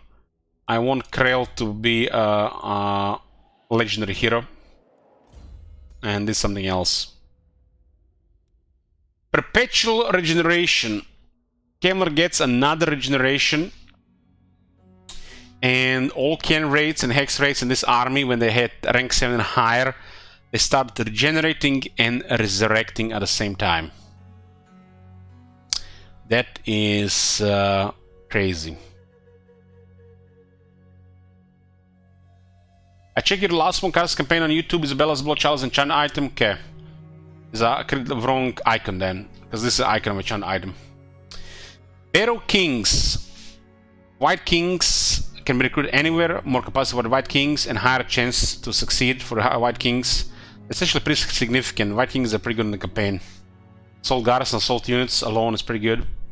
If the sieges will not get fixed, at least you can use heroes like White Kings, Assault Garrison once or twice, and then out-resolve every siege until CA gets their shit together. Seeker of Secrets. Magic item drop chance increase, high chance steal items, and more campaign wound range. Good combo of stuff. White Blades. Oh boy, look at this one. So another buff for veteran ghosts, which have a big penalty for enemy damage. 25% damage debuff for 30 seconds. Holy shit, it's a long duration. 8 anti-infantry for Ken rates and Hex rates. They're going to butcher infantry and they're not going to die. So with this army, if the enemy doesn't have magic, this army absolutely destroys everything and dominates. The last one is Return of the Lich Master. Massive power buff, get the Arc Conduit, and much cheaper raise dead.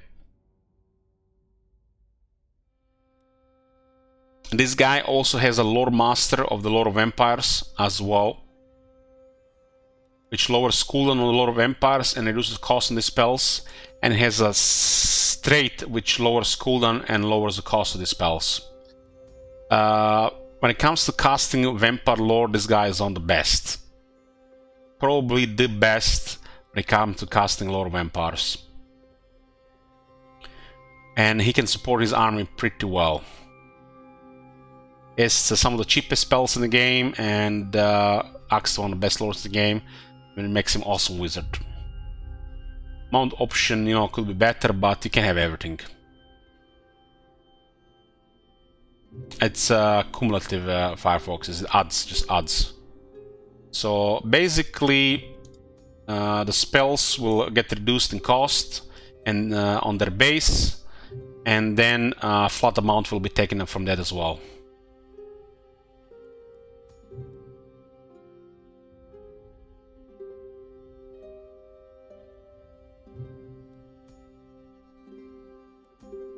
So Invocation of Heck will have barely any cooldown. A couple of seconds.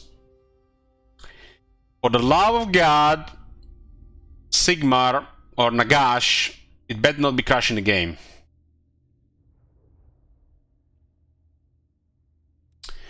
So awesome Lord, awesome flavor, amazing wizard, and access and plow for flavor. I think somebody mentioned when we were going over the Vampire Coast, they mentioned the ethereal units now have less physical resistance, but much higher health, which I think is a good change. Better for healing percentages, and it will be less wicked to magic. So by that change, Kemmler got automatically buffed as well. So different side location, he's still gonna go into the Empire. The Empire is the main enemy of Kemmler. But at least you have a little bit more options here with the mountains and Bretonnia as well at the same time.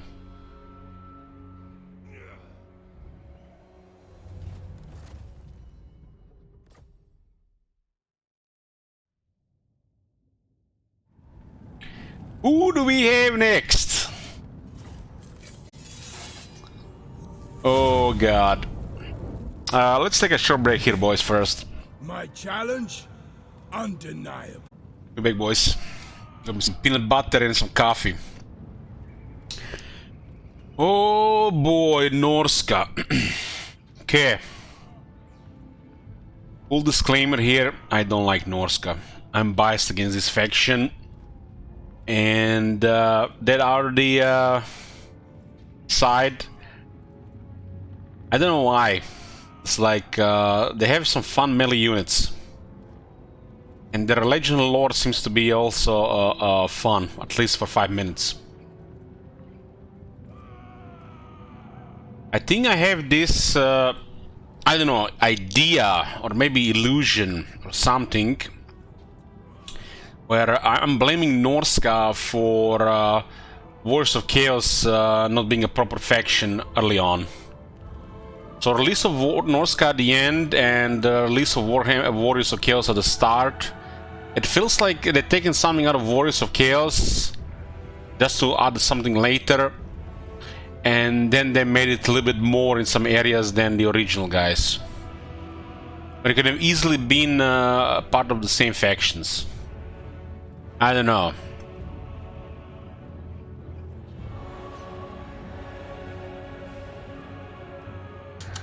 So I don't like Norska location.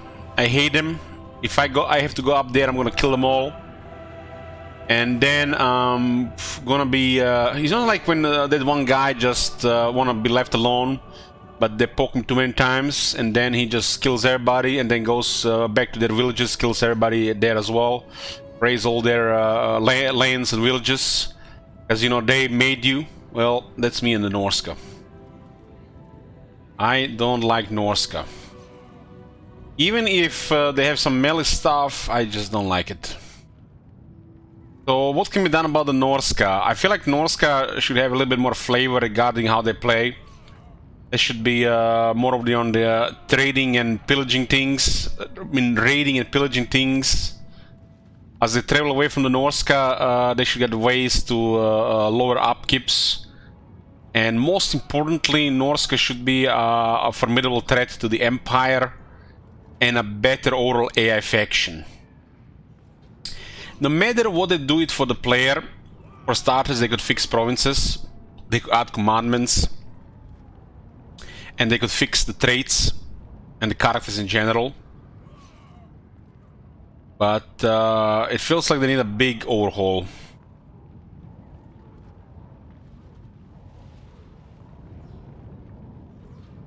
Elich never recovered medal from losing his first Empire campaign in Norska. It was a combination of scaling, Estalia, and the Warriors of Chaos. But yeah, the Norska in the beginning of Warhammer 1 was overtuned. Scaling was the more like one of the most overpowered factions. And anybody from the Empire should hate Norska, but I think a Norska should be a threat to the Empire. Like, Norska in the current state, they're just one big joke. I want Norska to be strong, and I want Norska to be a faction that actually does something to the campaign, and not just they exist. They exist. Big whooping do. They exist, and that's it. That's basically Norska right now. We exist. Can somebody please play us? What the fuck then does Norska do on the campaign? Somebody really please explain this to me. What does Norska do on the campaign? Let's say you play the Empire. What does the Norska do? Do they do anything? They used to be so terrifying and a formidable threat, and now they're nothing.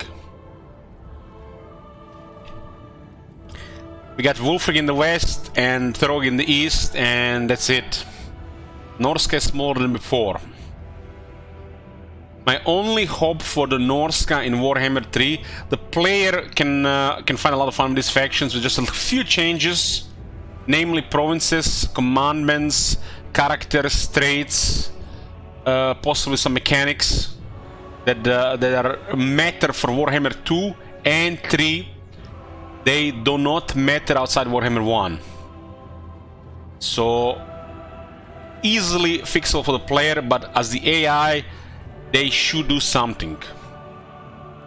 I want Norska to do something as the AI. That's my main wish for the Norska.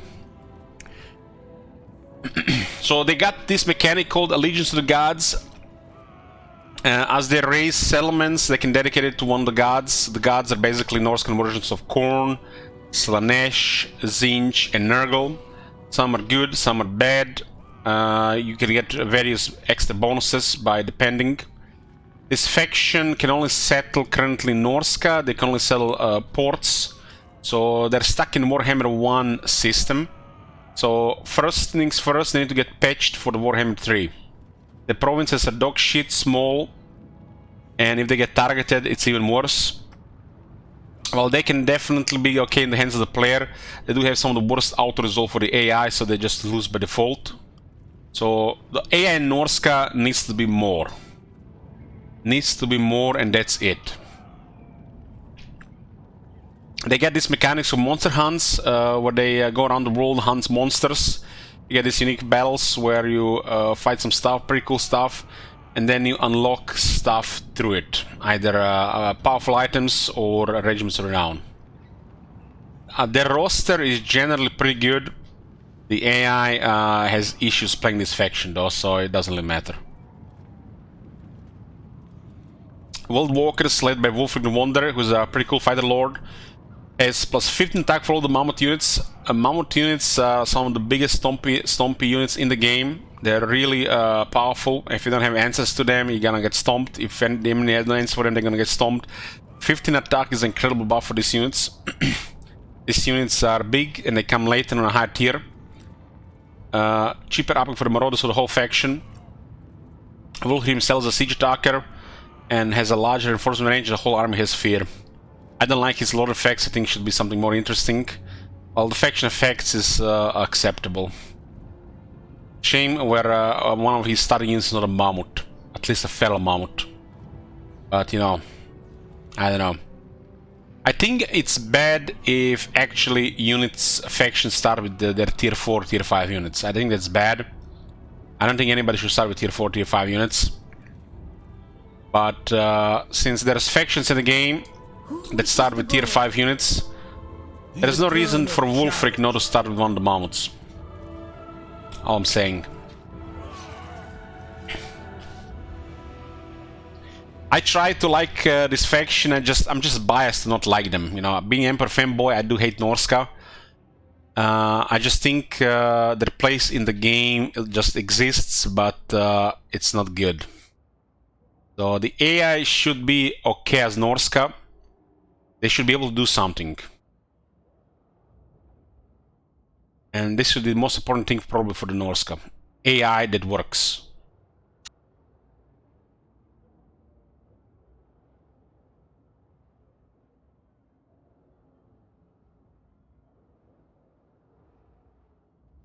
In one way, the AI that should be better than Flame Norska don't have the resources. They got nerfed like 3 times. No resources. And they can't really do anything. Lord. If you're close to them, they might do something more, but if you're far from them, they really can't do anything. Let's say this is a Norska AI, they got like 18, 19, 20 units. And Norska, they tend to travel around, and Wolfric is traveling. By the time he arrives down here, he will have to disband most of his units because they'll be able to pay him. One of the worst economies and noticeable for the AI. The base economy on the Norscan buildings used to be one of the best in the game. Now it's one of the worst in the games, and it crippled the AI. Even on Legendary, it makes the Norska AI horrible. It's almost like they have some bugged bonuses where the Legendary AI does not work. When you play a Legendary campaign, Norska is like stuck on normal or some shit. So they're never a threat, and unless you're very close to them, you're never really gonna see their presence. So I would like to see a thing where Norska has a stance. Norska enters the sea. They should have a unique stance, not just full speed. Or it could be just full speed like the High Elves, but without downsides. I think when Norska is in the water, they should pay next to no upkeep. So that's one thing that could be changed. Norska in the sea should have next to no upkeep, either with combination of stance and technology or just the stance. When Norska is outside Norska, their upkeep should drop. I think that will benefit the player and that will benefit the AI. While the player doesn't need much to make Norska work, the AI needs it. The AI needs it. This faction has no commandments and they have outdated settlement. They are stuck in Rome 2, 2013. Some of the buildings are okay, some of the buildings are off, but you know, no need to talk about this. They can only settle settlements that have this icon. So Norse can settle Dietershafen, but they can't settle Salzmund. So they're stuck in Warhammer 1. They've never really been updated properly for Warhammer 2, if you ask me. And now the world is getting even bigger than before, and I think Norska should definitely change for that. The lords are fine. You got Wulfric, the Mammoth Lord, and you got Trog, the Troll Lord. Wulf has pretty good stats for fighting. He's a good fighter. Norska has this thing, the Rage and the Berserk, what's for their faction. Wulfric also has Sea Fang, is a wind ability. So not only he'll smack things, but he will also use the wind to do something. Wulfric could also have a unique mechanic where when he's in the water, he could have a really amazing movement because of Sea Fang, or he could also have a mechanic where he can go from one sea to another sea. Seem like sea lanes just everywhere in the sea. Wulfric unique. Wulfric can have you know, thing with his ship. His ship is special, and they should make it in the campaign as well.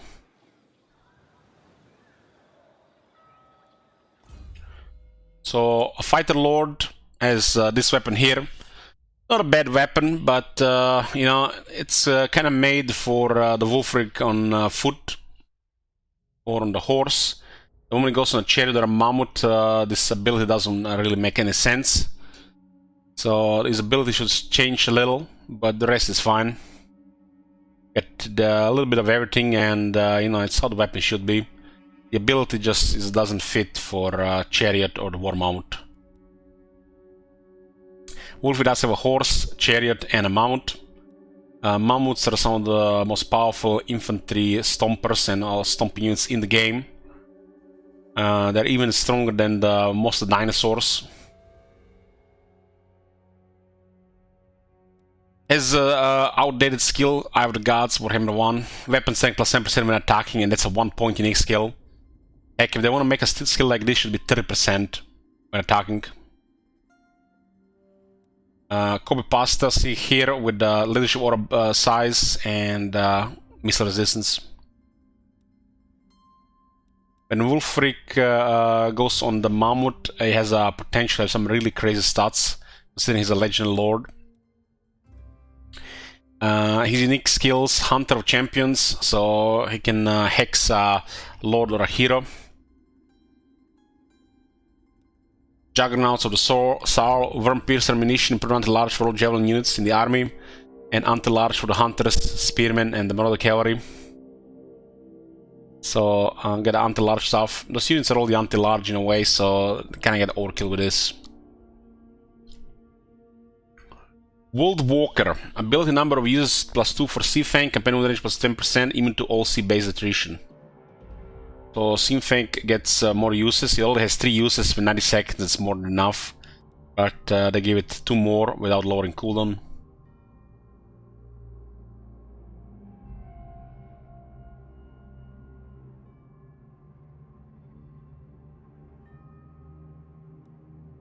Give your tongues makes anybody in this area scared and gives him terror.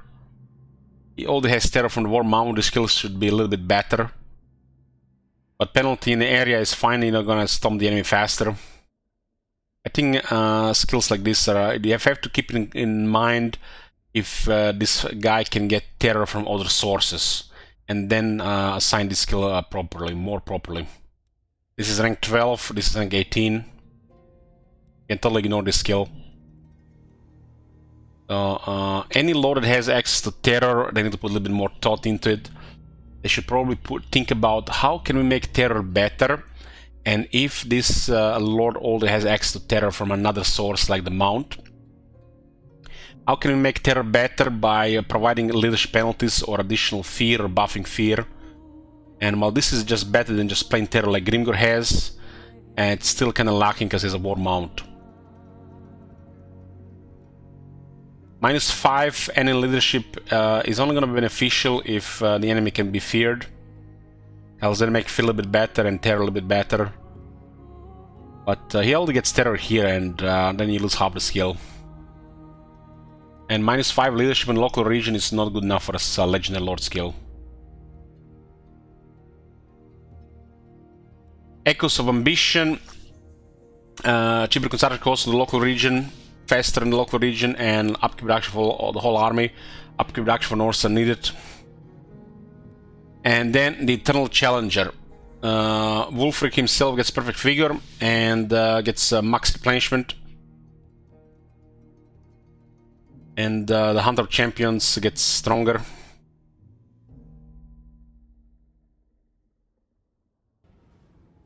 Oh my god. Thanks, Survive. See that shit? Holy shit. What the hell? So you get a fighter lord that has access to Mammoth, but is a part of a kind of shitty faction with somewhat, you know, interesting roster if you like melee.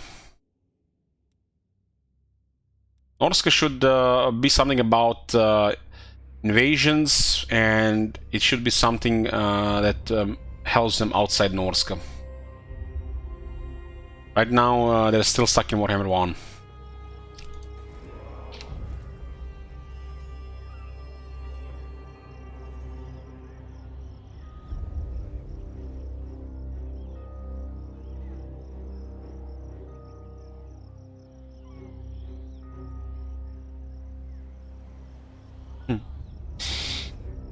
Okay, the lords will probably gonna need skills if they put rank 50, right? So there's a Sea Fang, his fighter's line. Pretty good for most part. Single entity charge, who cares? And leadership kind of waste on Legend Lord. This is what it is. Their battle skills, the Norska has actually a good selection of melee troops with a couple of range troops. I think the roster is fine. Some fine units. Just needs to be updated for Warhammer 2 and Warhammer 3. Battle skill first one makes the Marauders, all the early Marauders have more damage and more attack. It's my opinion the perfect skill for melee units, damage and attack, and just makes them kind of stompy. Then you have the one for the range ones, ammunition, missile strength for the Marauder Hunters, Marauder Horsemen, and Marauder Horsemasters. I've never been a fan of the Marauder Horsemen or Marauder Horsemaster. They have finely tuned esports units, and I feel like at times this unit should be a little bit more. Definitely Marauder Horsemasters. I don't think they ever made them anything more. This has to be a finely tuned esports unit. So I wish you could make them a little bit more in the campaign. Maybe there'll be a way in Warhammer 3. A multiplayer community is allergic to horse archers, so they have to be very balanced, and this means poop in the campaign most of the time. Unnatural selection. Speed and charge bonus for Norscan Warhounds, Norscan Ice Wolves, and Marauder Chariot units. Not great, not terrible. They fit those units here. All the fast unit, all the units that have high charge, so they get more of these two things. They have to make 6 battle skills, so battle skills like this have to exist. Frostbeaten gives attack and weapon strength for the Skin Wolves, Norscan Trolls, and Norscan Ice Trolls. They're basically the monsters, so get attack and damage. Pretty good one. Looks like the perfect one for these melee units. Identical to this one. Hail of Teeth. Melee attack and armor buff for Manticore and Frostworm. I don't know about this one. I guess attack is fine. Well, Manticore is another finely tuned esport unit. At least the Frostworm has been buffed in Warhammer 2. Frostworm is okayish. Not amazing and not absolute dog shit like in Warhammer 1. The fact it's a flying monster, it makes it special. I still think it should have more health. Where's my next quarry? And the last one, 8 attack, 8 defense for female warriors, Norscan Giant, Feral Mammoth and War Mammoth. So War Mammoth gets attack and defense. I would like the Mammoth to get damage and attack, but attack and defense second best one. Fine too. I've never really felt the need to use a unit like female warriors or female warriors great weapons. I used to complain about these units until some people got allergic to my complaining in the chat and they mentioned these units are fine. Then I investigated and found out that these units are very good in multiplayer and made everything clear. That a unit with great weapons, tier 5, has 28 attack without frenzy, apparently perfectly justifiable in multiplayer.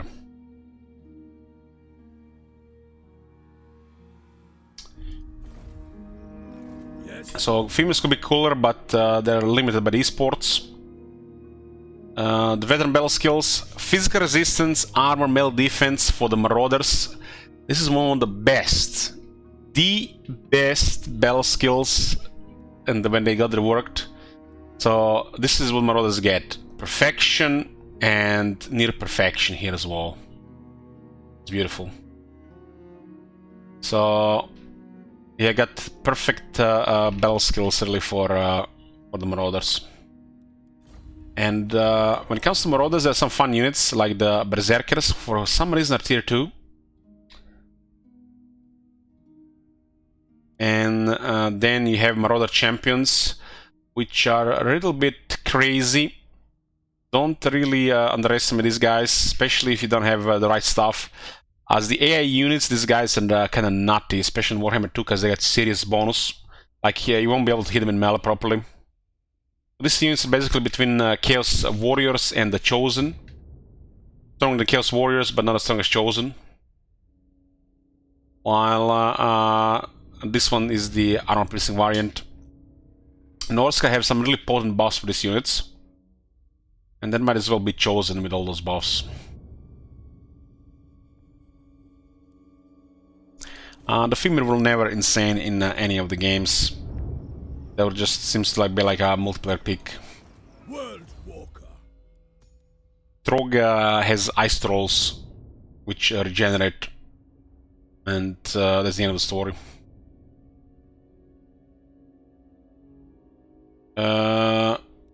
Second one is the missile damage missile one. This looks like the Empire the Dwarf one. Missile resist, missile strength, real time reduction with range units. Range units is not a focus of this faction, but some of these units can be used to get effect.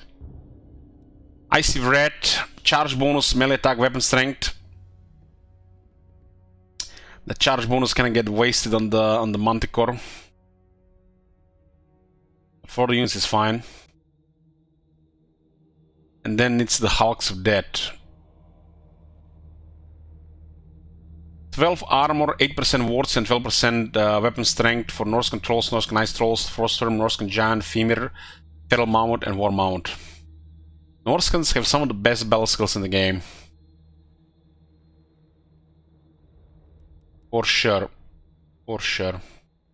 When they reworked the Warhammer 1 faction battle skills, they gave the Norska some of the best.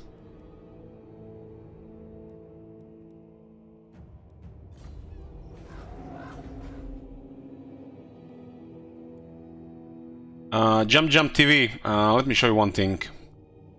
See this number here? It says 120, right? 90, 95. I don't even have to tell about other things. Okay. The eternal challenger. So Norska also has an option between standard die or fighter die, so attack or the defense one.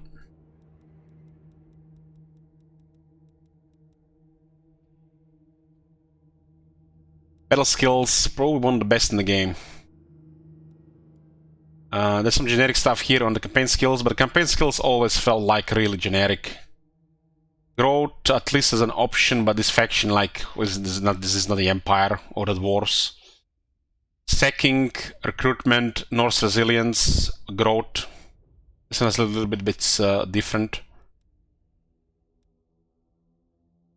This is Skin Wolf work in local province, because, you know, Wolfric and Trog will be local somewhere to recruit heroes and not raising the world on the other side of the world. There's a lightning strike, recruiting +3 for all units. It's a little bit different as well.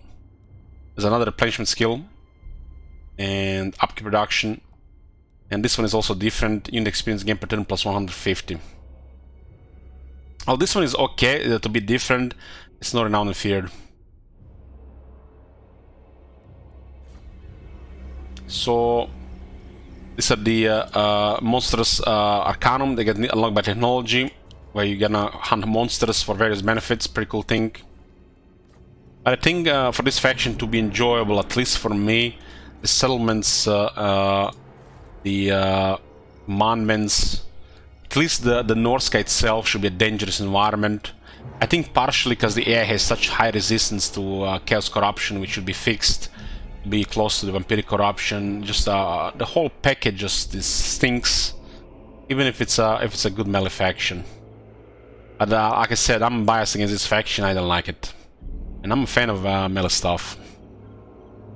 There's something about this faction that just stinks, and I don't like it. And I don't think it's ever going to change. It would require a miracle for me to change my opinion about this faction. All the benefits they can unlock by raising settlements.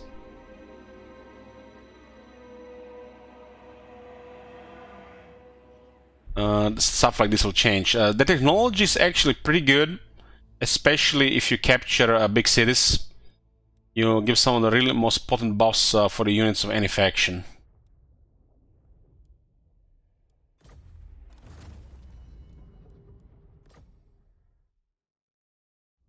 It's definitely a different experience, but it feels like, you know, half of the Norska feels like Nakai. Half of Norska feels Nakai, and in a way where it's not different, but it doesn't fit and makes no sense to me. And I don't like this. And the fact the Wars of Chaos got kinda robbed by Norska being released separately instead of Wars of Chaos being improved, it felt even worse. This is Wintertooth. Probably I consider this the one of the worst faction of the game, if not the worst one. I just refuse to accept that Trog and his ice trolls is all this faction has. That's not good enough. But Trog and his army is very potent. It can do anything in the game. But that's it. Trog and his army. That's the faction. So you get buffs for the Norse controls. Cheaper Norse controls. Ice trolls as well. And this is it, like, guys. Okay, guys. Oh man, I don't have any alcohol.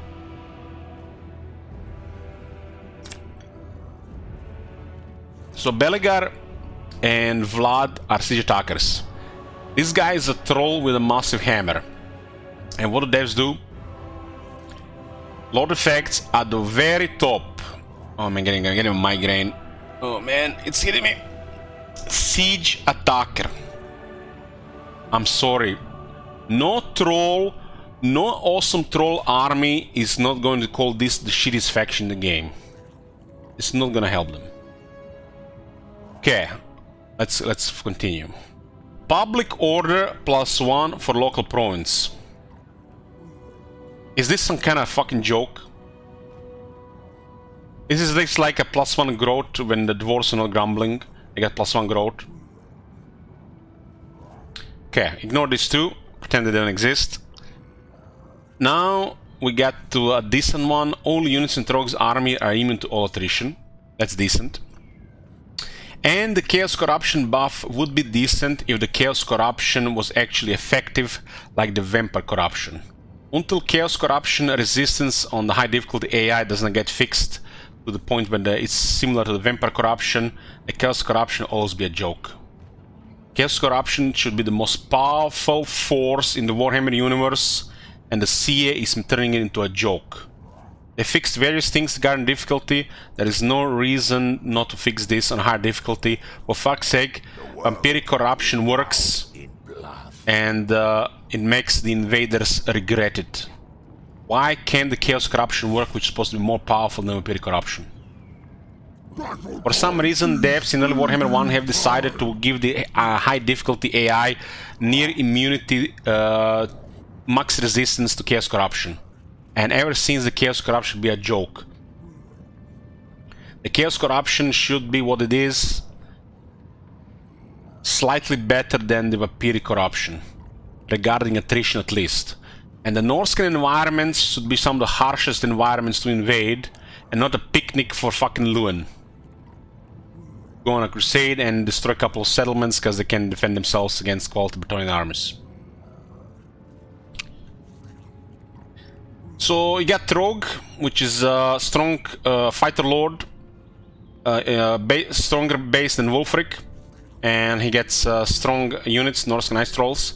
If you watched my World Walkers sellout campaign, I think it was the last sellout campaign, we got crippled to the point where we're almost pretty much done. I won the campaign with Trog and not even full troll army.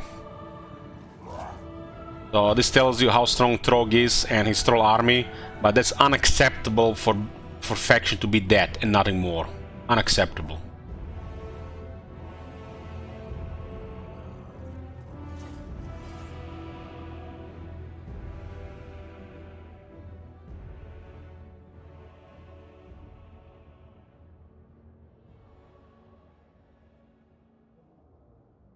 Well, is this a VOD or he's unlocked the game by Chaos Corruption? Well, you should Google Jibber. That's why I call it Jibber. Not some kind of professional reviewer stuff.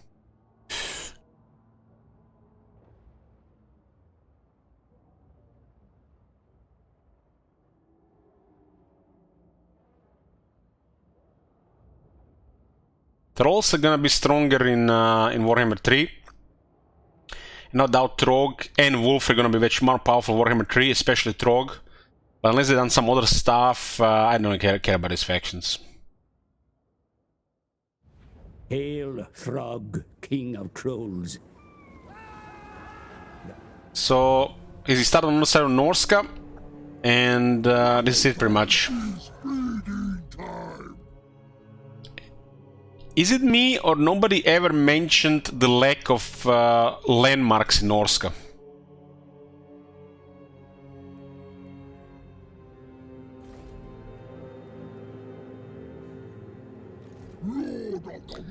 Okay, so you get a very strong base lord. This lord is a very strong base. Some of the best base in the game. And it gets better. Regeneration automatically makes him better. He does have some anti-large, and he has slow. So you get a strong fighter, which has access to one item. The Wintertooth Crown. At least it's an enchanted item. 10 defense for Trog, intercept, corruption, recruitment, and unbreakable self-analysis range. Yeah. The way I read this item, 10 defense, and that's it. That's the only thing this item does, gives you 10 defense. Enchanted item 10 defense is good. You know why? Because Trog has regeneration, and he does not need healing potion or potion of toughness. If Trog didn't have regeneration, his item would be crap. probably use a healing potion or potion toughness. I want this item to be something more, but it's like what? If corruption is relevant, would be okay. Ability is kinda trash. So you get only 10 defense. These trolls have base leadership of 40, which might seem low on top of difficulty, but already high rank, which this unit will get, will make sure they have very little leadership problems. The only time these units will have leadership problems is early game, used badly, or if they take massive damage in short time, which is going to be rare because you're going to build up your army properly. They do have additional fire weakness, so if enemy has flaming attacks, these units melt. They got fire weakness and another fire weakness, so it has 2 of them. 40%, 40% here. But this is really nothing that really big once they're built up. The trolls have some of the highest damage in the game of all monsters, and they should have a downside of it since they have regeneration at the same time. So if you make the leadership work and you don't fight an army full of flame attackers without taking some care, they're gonna be stomping everything. Trolls do also have very good attack animations, and the fact they will slow their targets, the hitboxes will not move much, and the trolls will hitting more hitboxes and less air. Because sometimes hitting air and then dealing a little bit damage to the actual body. So if they don't move, very consistent damage. This is better even than the poison.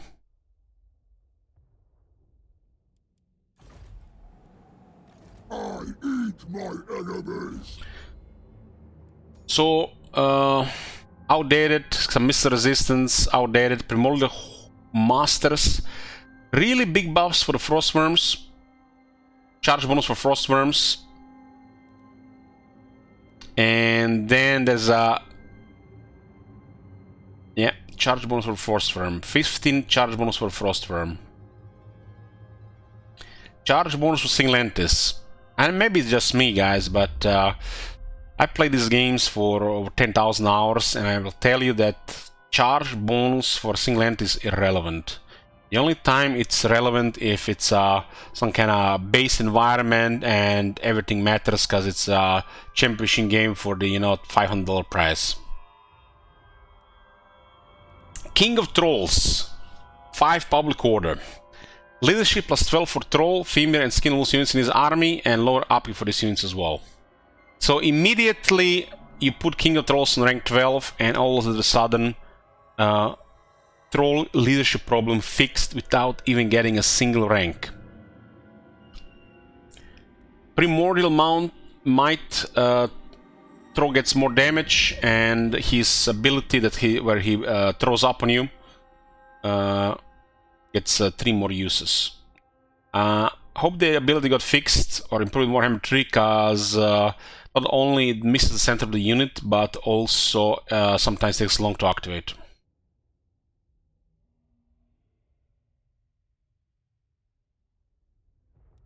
Mutant regeneration. Look at this. This has been a change. We haven't played since this. So, Norsca and Ice Trolls get additional missile resistance, and they get horrible regeneration. This means they will be resurrecting.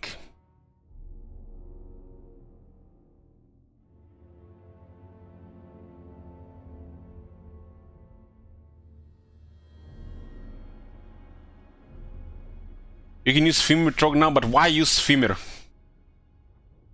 Femur don't have damage. I don't get why would you use Femur.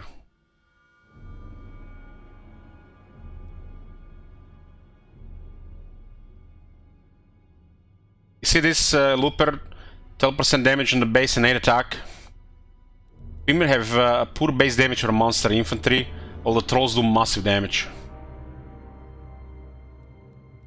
I understand, Looper, that you wanna use things differently. I understand that you wanna also make other units usable and justifiable, but femurs are just shitty trolls.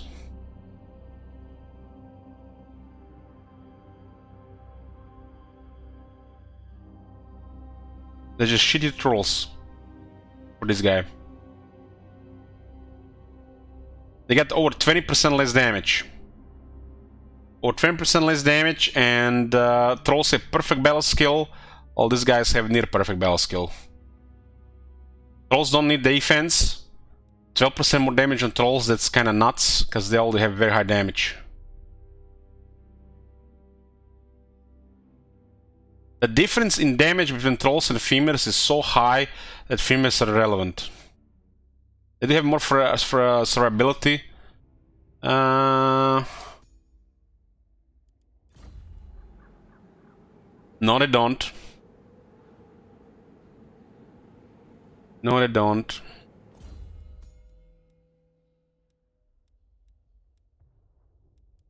This 15 physical resistance only works on the Norska Night Trolls.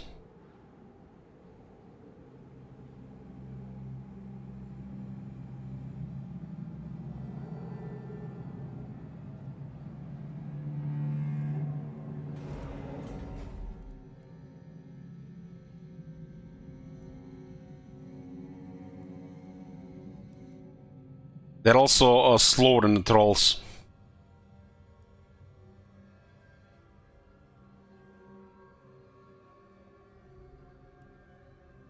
The only reason to use femurs if you get into like a mid to late campaign and you're fighting demons. So femurs will only be better against demons. But when you think about it, they got lower attack, they got lower damage. The difference with magical attacks and non-magical attacks doesn't matter. This is a multiplayer unit. This is a finely tuned multiplayer unit, and that's it. Great rooms.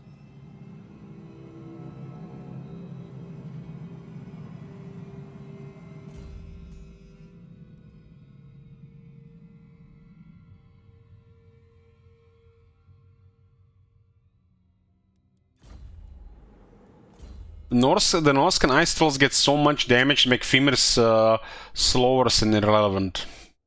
The trolls will build up so much damage that they don't really. It don't even matters if they don't have armor or higher durability. It doesn't matter. It's that damage is that high. This unit is more durable than Minotaurs, while they have close damage to Minotaurs, if not higher. In a way, the Norscan ice trolls are better than Minotaurs. Minotaurs do have better attack animations, though. Dread Retainers, grants power for 10 ancillaries that can modify your units. 3 skill points. Age of Beasts. Global recruitment duration -2 for Troll, Female Skin Wolves, possibility chilling honor, attribute causes terror.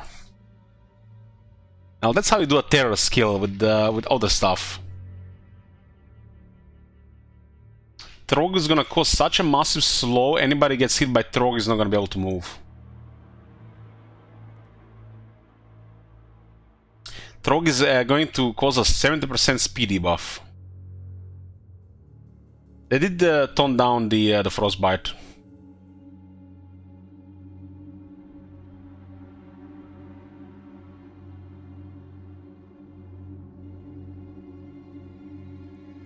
Problem is, the femurs are also at tier 4 and tier 5. We always seen this as multiplayer units. I try using them a couple of times, so while they work, the trolls are just better. King of trolls. Man, what a waste. What a waste.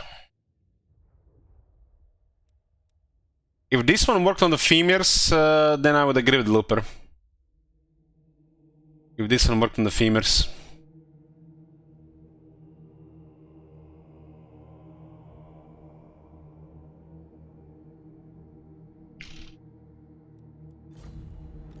My ice age comes.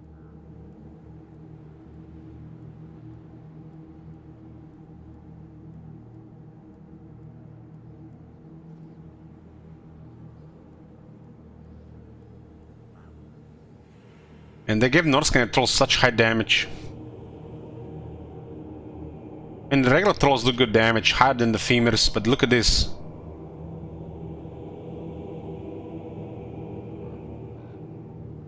How many entities do you think a unit needs for charge to be decent? More than one. Chariots already benefit good from it. More than one.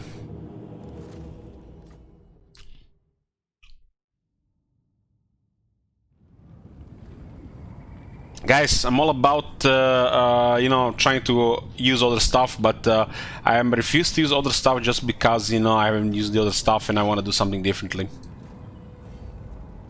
By you doing that, you're giving a sign to these developers that these units are fine and they should not be changed. So you are making these units worse. Stop using shit and maybe the shit get changed. Start hoarding, remember?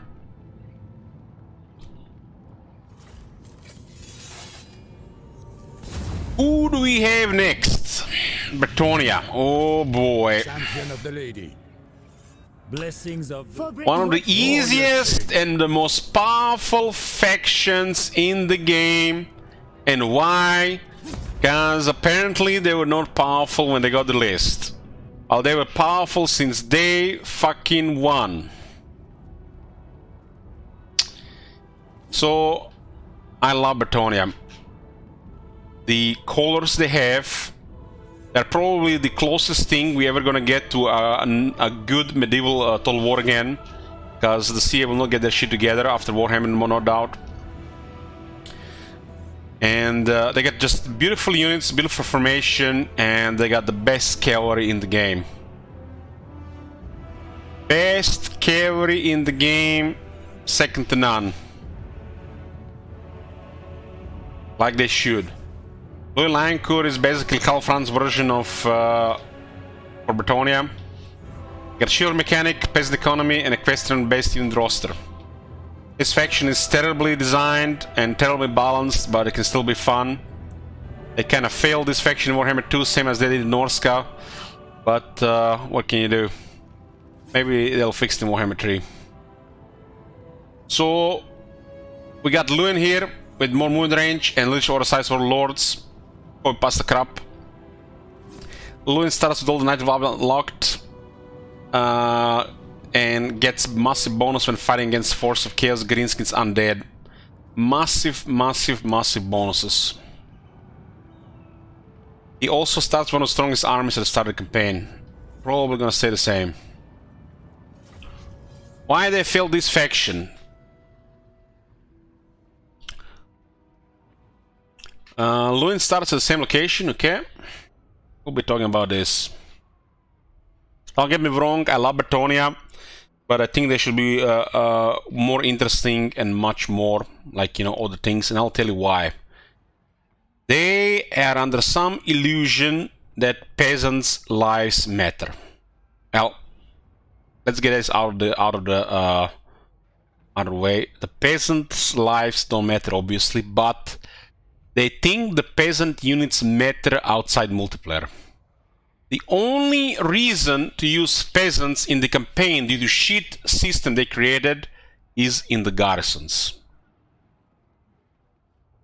Or if you want to be a special Papega and, you know, do other things other than the good stuff. greetings to you, my lord. So Bretonnia has restrictions on the peasant economy. If you go more peasants, your faction suffers penalties. But there is a solution. Don't use peasants. Holy shit. Haven't the developer thought for this for a second? We'll create a restricting recruitment mechanic,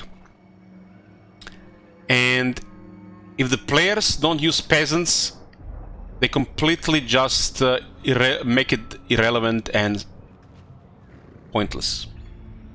So instead of calling it peasant economy or knight economy, whatever you want to call it, to limit knights, they give you limited peasants in a way, not really limited, but in a way, especially early on, but they give you unlimited knights. So instead of making a proper system, you know, you think these guys would have college degrees and they would have more than a couple of heads to, you know, bang up ideas.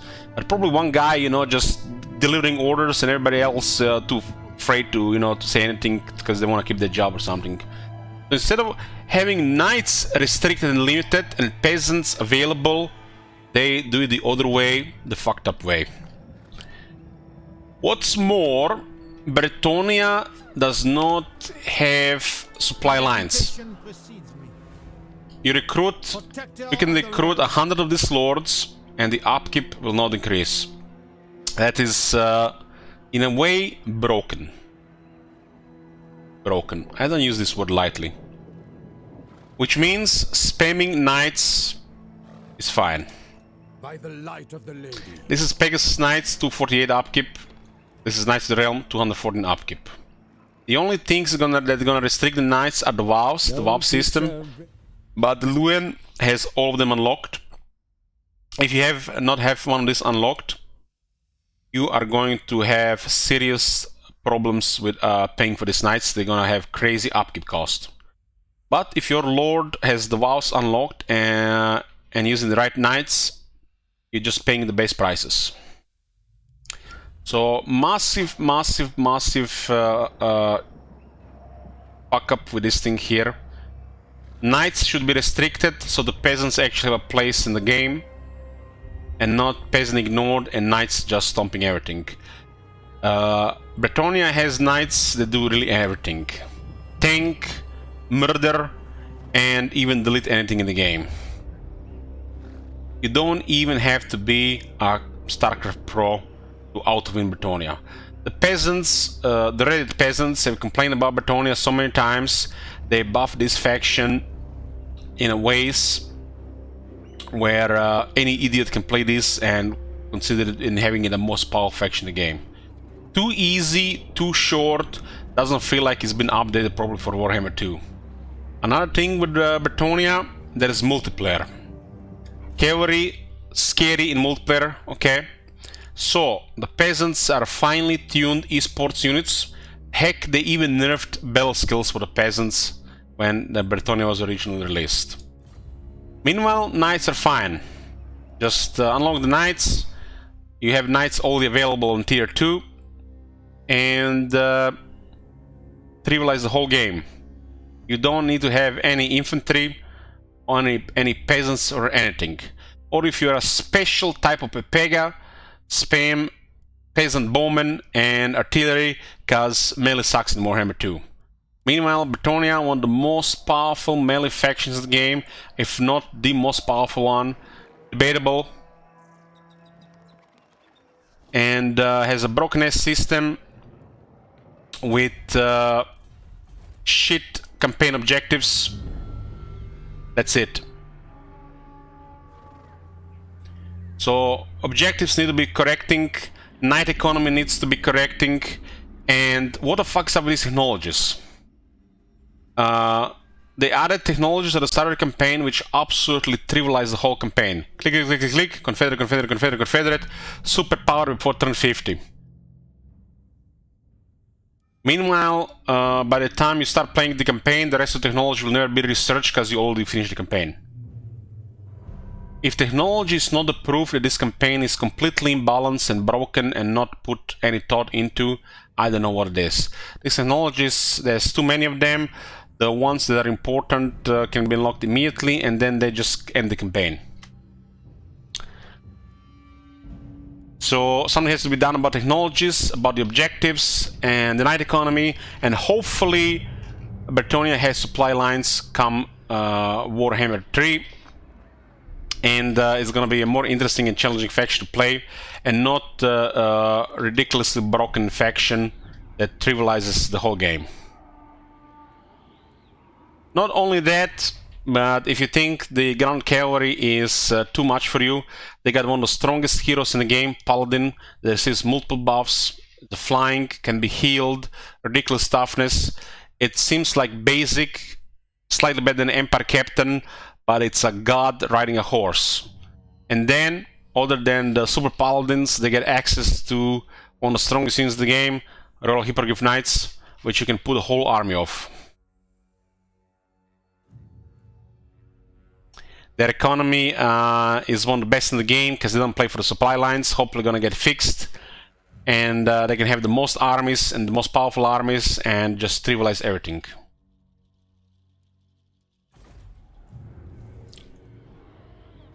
The Green Knight should be made special and should be something different. The Green Knight is very underwhelming. Peasant economy should become Knight's economy. Proper objectives assigned, Confederation bullshit fixed, and maybe even give some kind of crusade mechanic as the main objective of how to play the campaign. It's a stupid, easy, and once you figure it out, boring faction to play, but some of the most beautiful units and the lords in the game. Like I said, closest you're gonna come to playing a proper medieval game. Green Knight is basically Green Scout, so use him to scout around. You seek the lady's favor.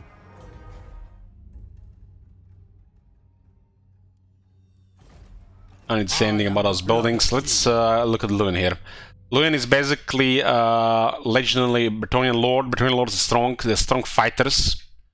Nothing really crazy, but is basically just a stronger Karl Franz, and once he's built up on his hippogriff, he can literally kill half the enemy army because of, you know, the amount of buffs he gets plus the healing, and he's the one that gets these guild wows unlocked immediately.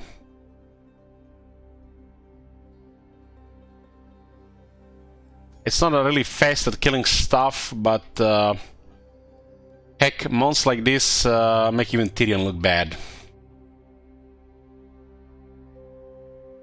It's also a matter how fast he can kill shit, right? So, got impressive fighter stats. He starts with perfect vigor, 20 additional physical resistance, and has an ability that gives him missile resistance and soon spell resistance. Lion Shield, probably gonna be ward save, but he's gonna probably spell resist. As an item here, 30 armor, 10 ward save, make him tougher. Sword of Crown, Warhammer 3 item. Looks like exactly some of the shit they made in Warhammer 3. Look at this guy's identical.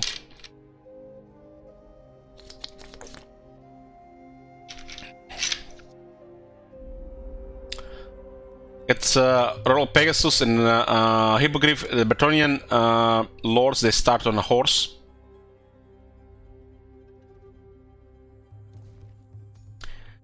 Have some skills on top. Leadership for the whole army, because, you know, knights need leadership. Replenishment for the whole army. While Bretonnia has a little bit harder time getting replenishment, so this might be useful for Luan. Unless you lock up Fate Enchantments in your basement and just farm her every lord to get replenishment, or start with her. They do have a little bit of replenishment, but, you know, not every faction have everything. But Luan gets replenishment for the knights. Then you have some copper pasta here, lower cooldown on rally, stand your ground, puts to 45 seconds. Vigorous reduction for the whole army. If you play with the perfect WoW units, is not really needed, but for some reason, the Royal Hippogriff Knights are not living saints.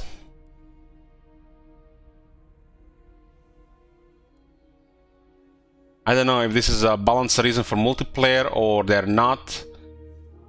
Could be a technology if it's a multiplayer issue, but I think this guy should be living Saints as well. They're basically the same guys as these guys, just except riding different mount. Some kind of weird balance reason, no doubt.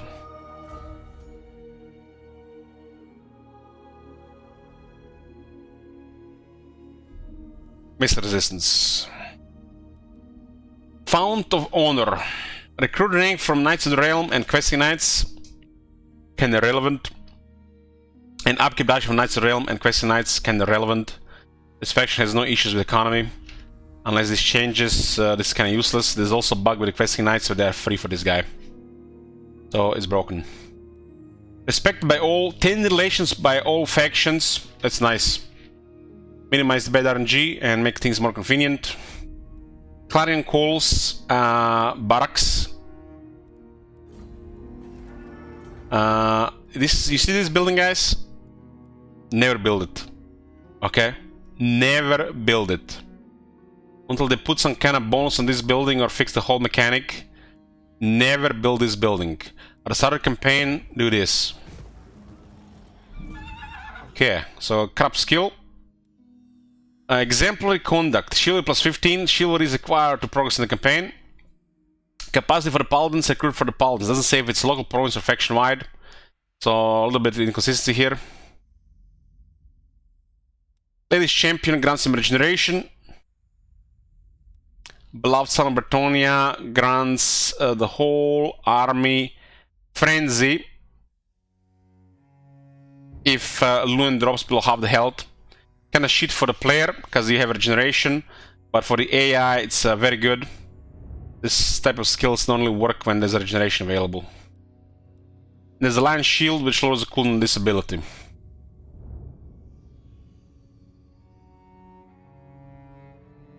Bretonnian lords are fighters, so they do benefit from all these things. Just don't be a peg and pick a charge.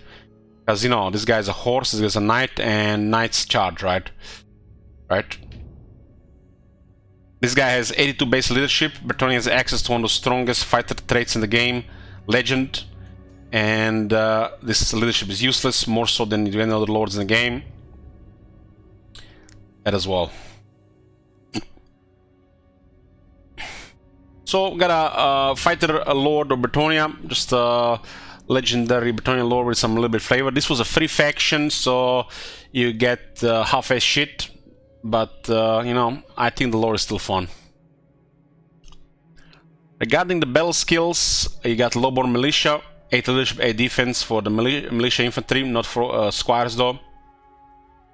If you're a Pepega and play with the peasants in the current system, it's useless.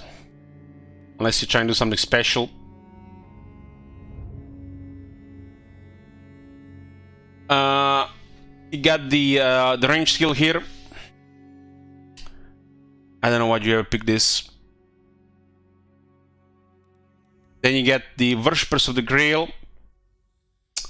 You guys see any battle skills here? I don't see any battle skills here. Bretonnia has only 2 battle skills. You have to understand this. This is the first battle skill, and this is the second battle skills. There's no other battle skills in Bretonnia. So Golfinio's Progeny makes this cavalry list stronger charge damage. The Guardian of the Lady makes them faster and hard charge bonus. And there is the artillery skill. If you ask me, Bretonnia only has 2 battle skills, and this is this one and this one. Unless something drastically is changed by the faction, these other skills don't exist. But other than that, not horrible battle skills. This one is a little bit weird, but I guess peasants are leadership acceptable. Peasants have some worse leadership. But unless they revert this into Knights economy or peasant economy, all this is irrelevant and there's only 2 battle skills. But then Elich, Mr. Streamer, you know, but you can play with peasants. Nobody's forcing you to play the Knights. You can play differently. Doesn't mean if you play the Bretonnia that you just have to play with Knights. You can be a peasant. You can just play with peasants. Doesn't mean if there's Imperial Guard and they got trillions and trillions of infantry that you know, you can't use infantry. Don't be boring, just use armor and vehicles. Who the fuck uses infantry with these factions? Come on. Multiplayer, guys. Wake up. Peasants' duty.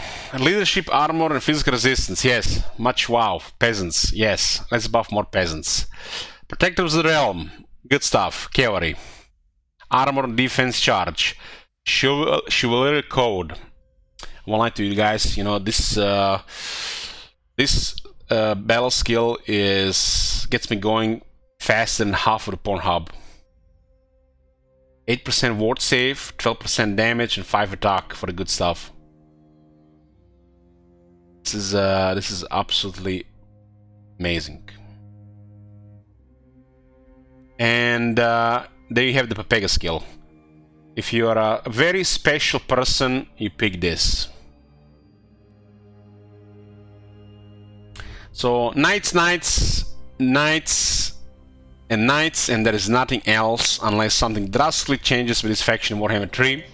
There is nothing else. Everything else is shit and forced try-hard flavor.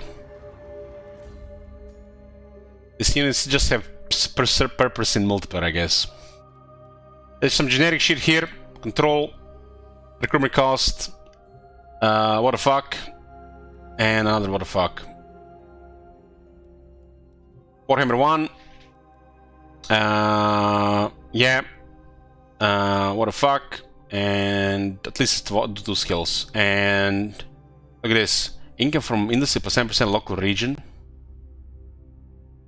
Oh damn. One of the most powerful faction economies in the game.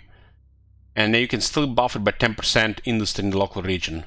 Meanwhile, farms have 600 base income. Who the fuck builds industry? Fucking Pepegas. Okay, that's Luan. This is a faction and needs a lot of work. And hopefully it will finally get patched properly. Because they totally forgot about this faction in Warhammer 2. They just did some lazy ass shit, half-assed it, broken shit, hard-fixed shit, and left alone. Other than that, I can have a lot of fun with this faction. Especially if they actually make it finally leave Warhammer 1.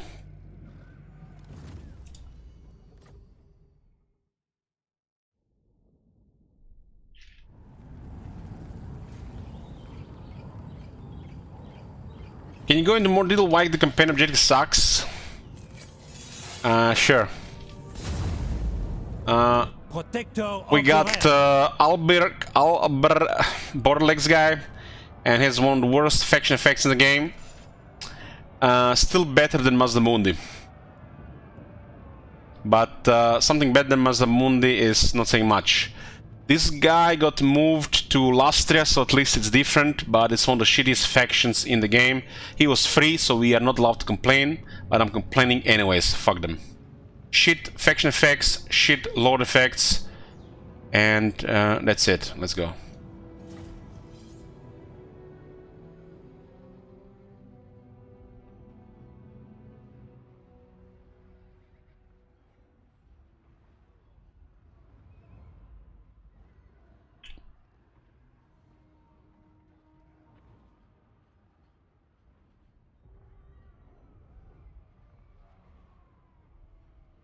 Is this idea from the White Knight community that if you get something for free, you're not allowed to complain about it? Because you totally get it free in a $300 game. It's free, guys. CA is very crafty with their free LCs, very crafty to justify their crazy premium prices for the rest of the stuff.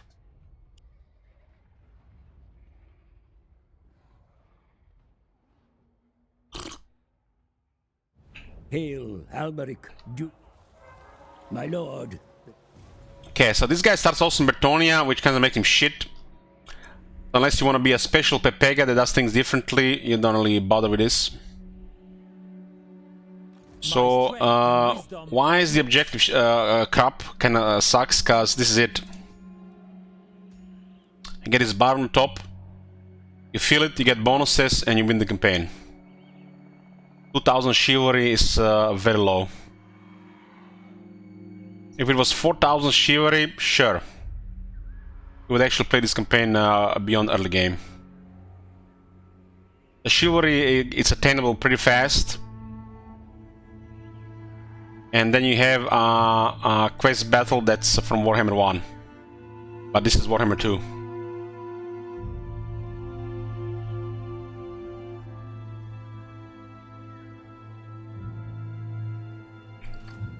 Armored in faith. So, Albric, another Bretonnian lord. Just worse than Luan. Got a Trident Manan. So it's a weapon that makes him better sailor, better army fighting in the water. So if you decide to fight out the water, he gets a big buff. Low. Like really big buff, 12 attack for the whole army. That's a lot for a melee faction. And there is an enchanted item here, which is kind of good for an enchanted item. 10 attack, big penalty for the enemy leadership, and he gets a constant buff. He also gets a hippogriff. For some reason, you know, they name them differently, but it's the same shit other lords get. Lance of Bretonnia. Look at this. He has 85 charge, but if you put one skill here, you get plus 9% charge, which puts your charge from 85 to roughly 93. Single entity, by the way. Aspiring Knights. Buff for peasants. Do I need to go into peasants?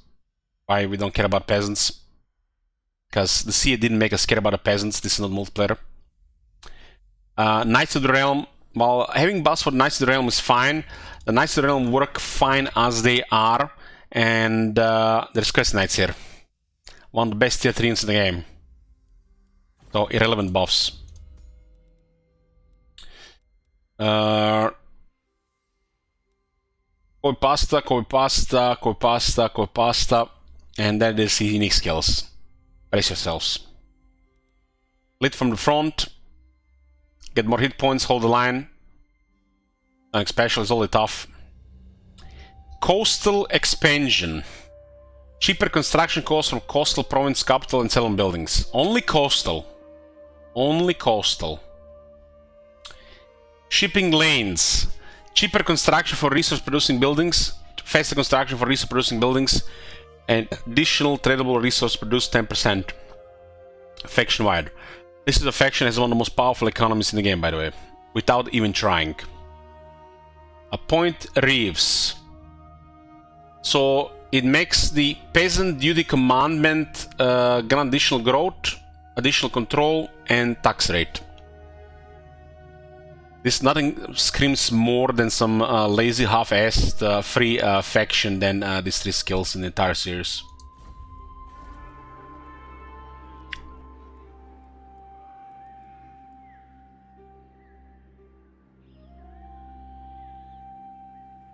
My reputation precedes me. And he has a skill that grants him Blessing of the Lady, but he can get Blessing of the Lady by winning a couple of battles.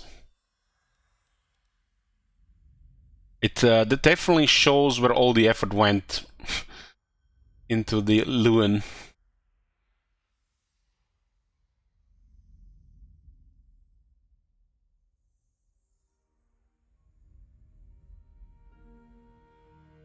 You know how we used to call this guy? Governor of Marienburg. Now I think the CA taken insult, some insult to that, and they changed him because of that. And why we called him Governor of Marienburg? Well, because you would get him, you would park him in Marienburg, and you not move him. This is one of my campaigns from Warhammer 1. I got so bored with another Bretonnia campaign, and I just started doing some nonsense here. This is original Bretonnia, guys, before they got stupid buffed in Warhammer 2. It's turn 104, we are almost at max chivalry, and this is our economy, and we are just clicking buttons to recruit lords here. And you can see this guy in the Marienburg, that's Albric. But you know, Bretonnia was not a strong faction in Warhammer 1, they really needed buffs. So they kept buffing the economy, and they kept buffing, you know, some other stuff, because, you know, they needed it. Instead of actually giving this faction a place in the world and shit to do.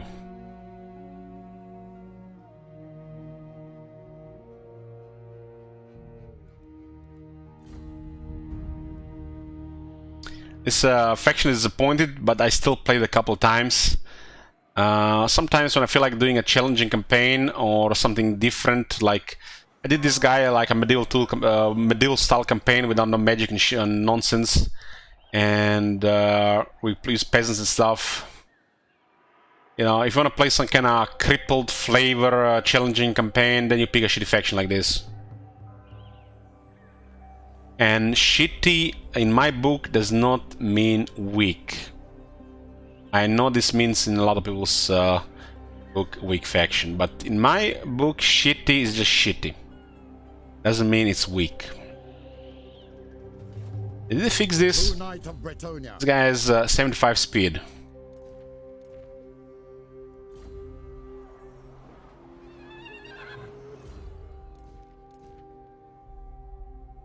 Oh, he's still bogged down.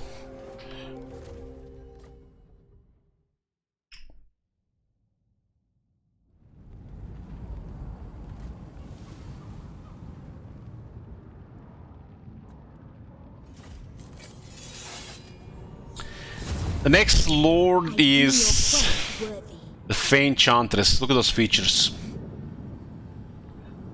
She's kinda different than the other two because she's a support lord with nice flavor, but he also starts in Bretonnia, and she's beautiful.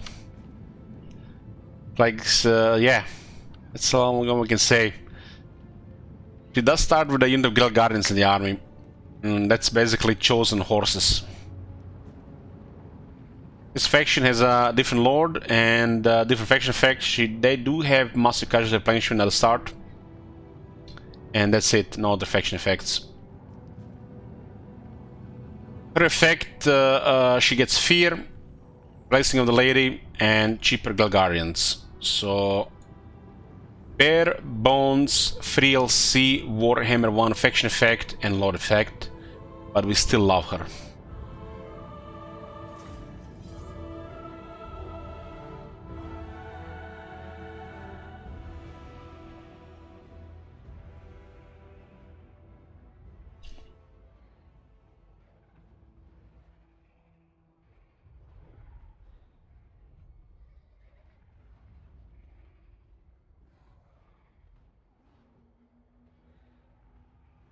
I find this lord a lot of fun because I'm a big fan of Guild Guardians.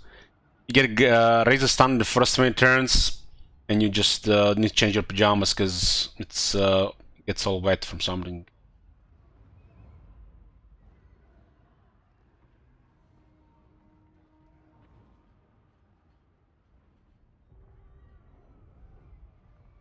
How much is guild reduced? It basically means she doesn't have to pay extra upkeep for Guild Guardians without having to vow. Blessings on you and your...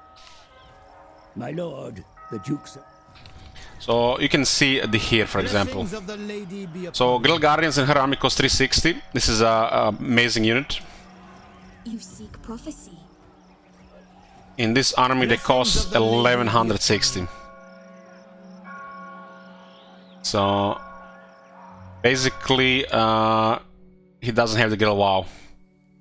She starts immediately with that off, but she doesn't have it either.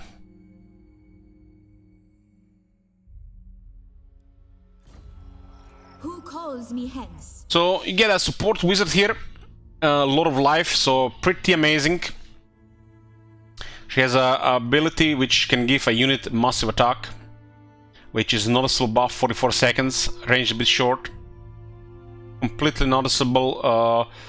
You can use it on the cavalry unit, and the cavalry unit is just going to be deleting everything. This is a lawn mower. This is a lawn mower, and all early game infantry is the grass. They don't have really great damage or attack, but they're super tanky and they never get tired. Once they get experience buffs, razor stun maybe, they're deadly. So what does she have? She also have Mist of the Lady. When she's in melee, she gets a Mortis Engine effect and a buff to attack. So basically, if you're in melee with her, you're taking damage.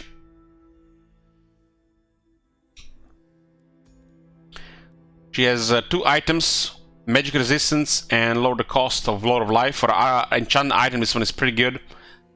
She does have some of the highest Magic Resistance in the game, which will translate into spell resistance, which is going to eliminate most of her resilience. I think this one should be ward save. Not everything should convert to spell resist. Some of the magic resistance should convert to ward save at a halved value. Chalice of Potions, this one is a little bit off. Arcane item, but you get more 5 more ranks for damsels. Ranks for the heroes are good. Damsels, you're gonna want one every army. And you got a bombardment ability. From what I remember, it was a pretty good bombardment ability. Once you put her on her unicorn, she get nearly impervious to magic and she gets really fast. She's a Lord Master of Life, which is pretty amazing. Lord of Life is perfect for Bretonnia. He gets more power. Blessed Water. Gotcha, please. This you ignore. Battle Pilgrim and Grill Lick plus 30% charge bonus.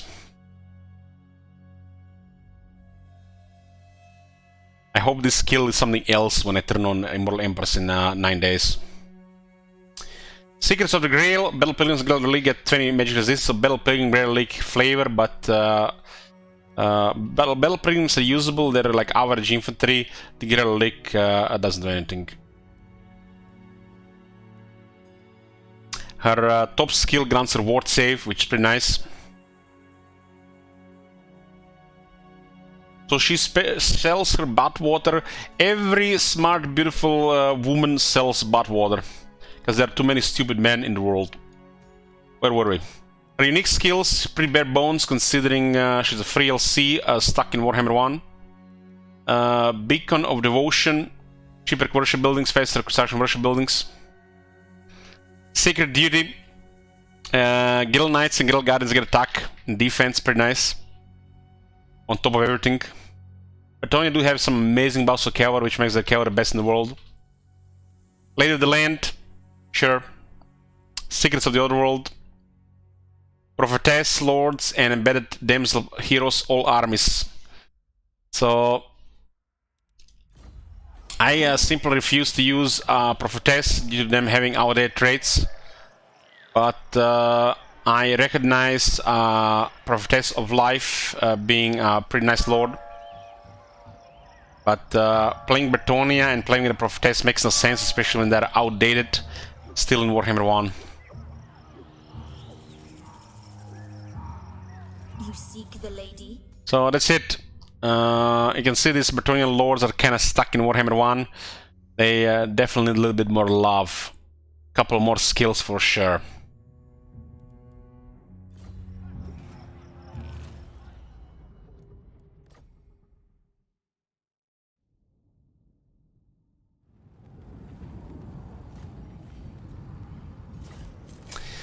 And we got the Warhammer 2 Bretonnian Lord. And you wanna hit a shocker? This is the most powerful one. Control plus legal provinces, upkeep minus 50% for all heroes, melee defense plus 8 for questing knights, diplomatic relations minus 80 for member counts, member costs, Tomb Kings.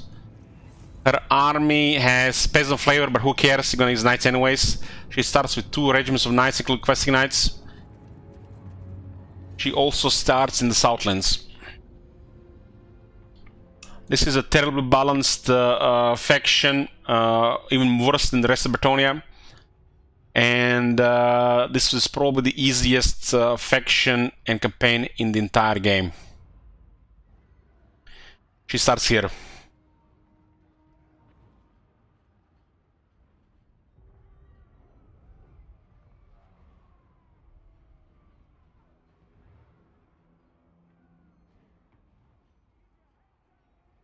She's super overpowered.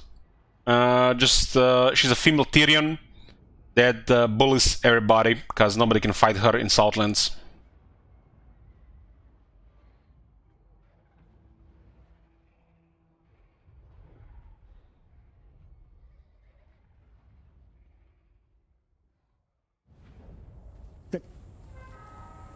This faction has a flavor. If you use a settlement, you don't take desert attrition, but that's not really relevant.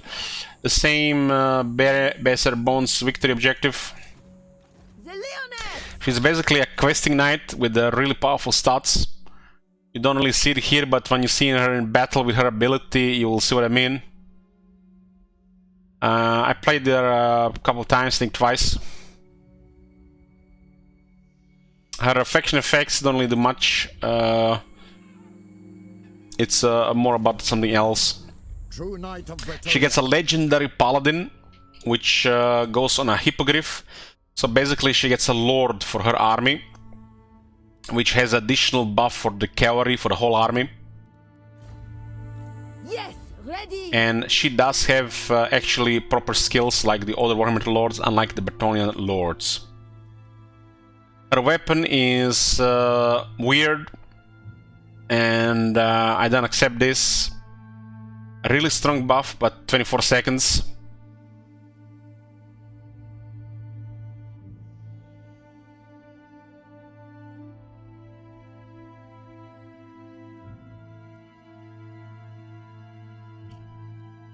Got a unique banner here. Pretty good, actually. Pretty good.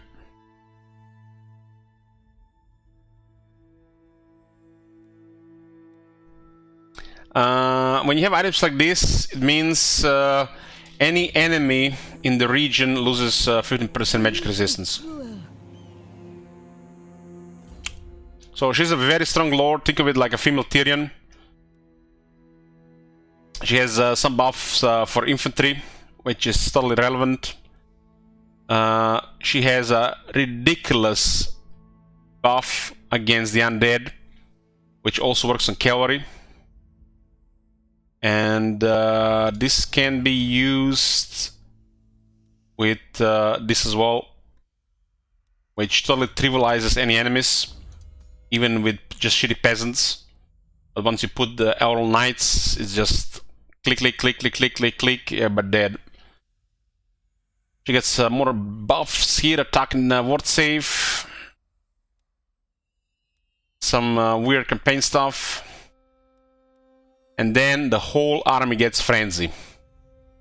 Frenzy and Unbreakable. So poor Nakai gets Unbreakable.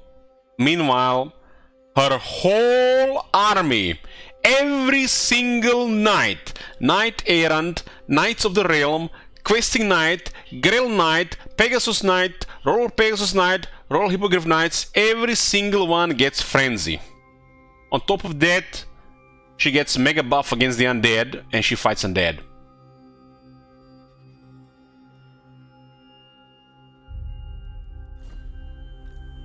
And did I forget to mention that this guy gets buff for the cavalry as well? You unlock questing knights, and they might as well be tier 6 unit with her against the undead. Then you click, click, click, click, click, Confederate, click, click, click, click, click, click, click, some lords who want the chivalry, and you win the campaign before turn 70. Without doing anything, really.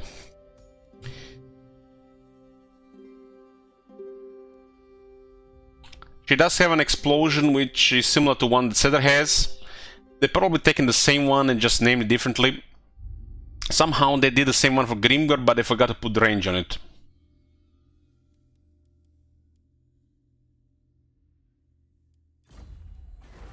Grail Relic has a big leadership buff.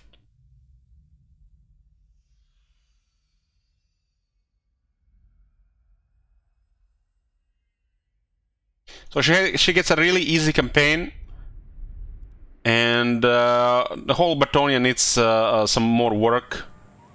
And I'm not saying it's a weak faction, it's one of the most powerful factions, but they need to really rework how they play, because this is not acceptable. That's a half-assed faction that's still stuck in Warhammer 1. Same like Norska.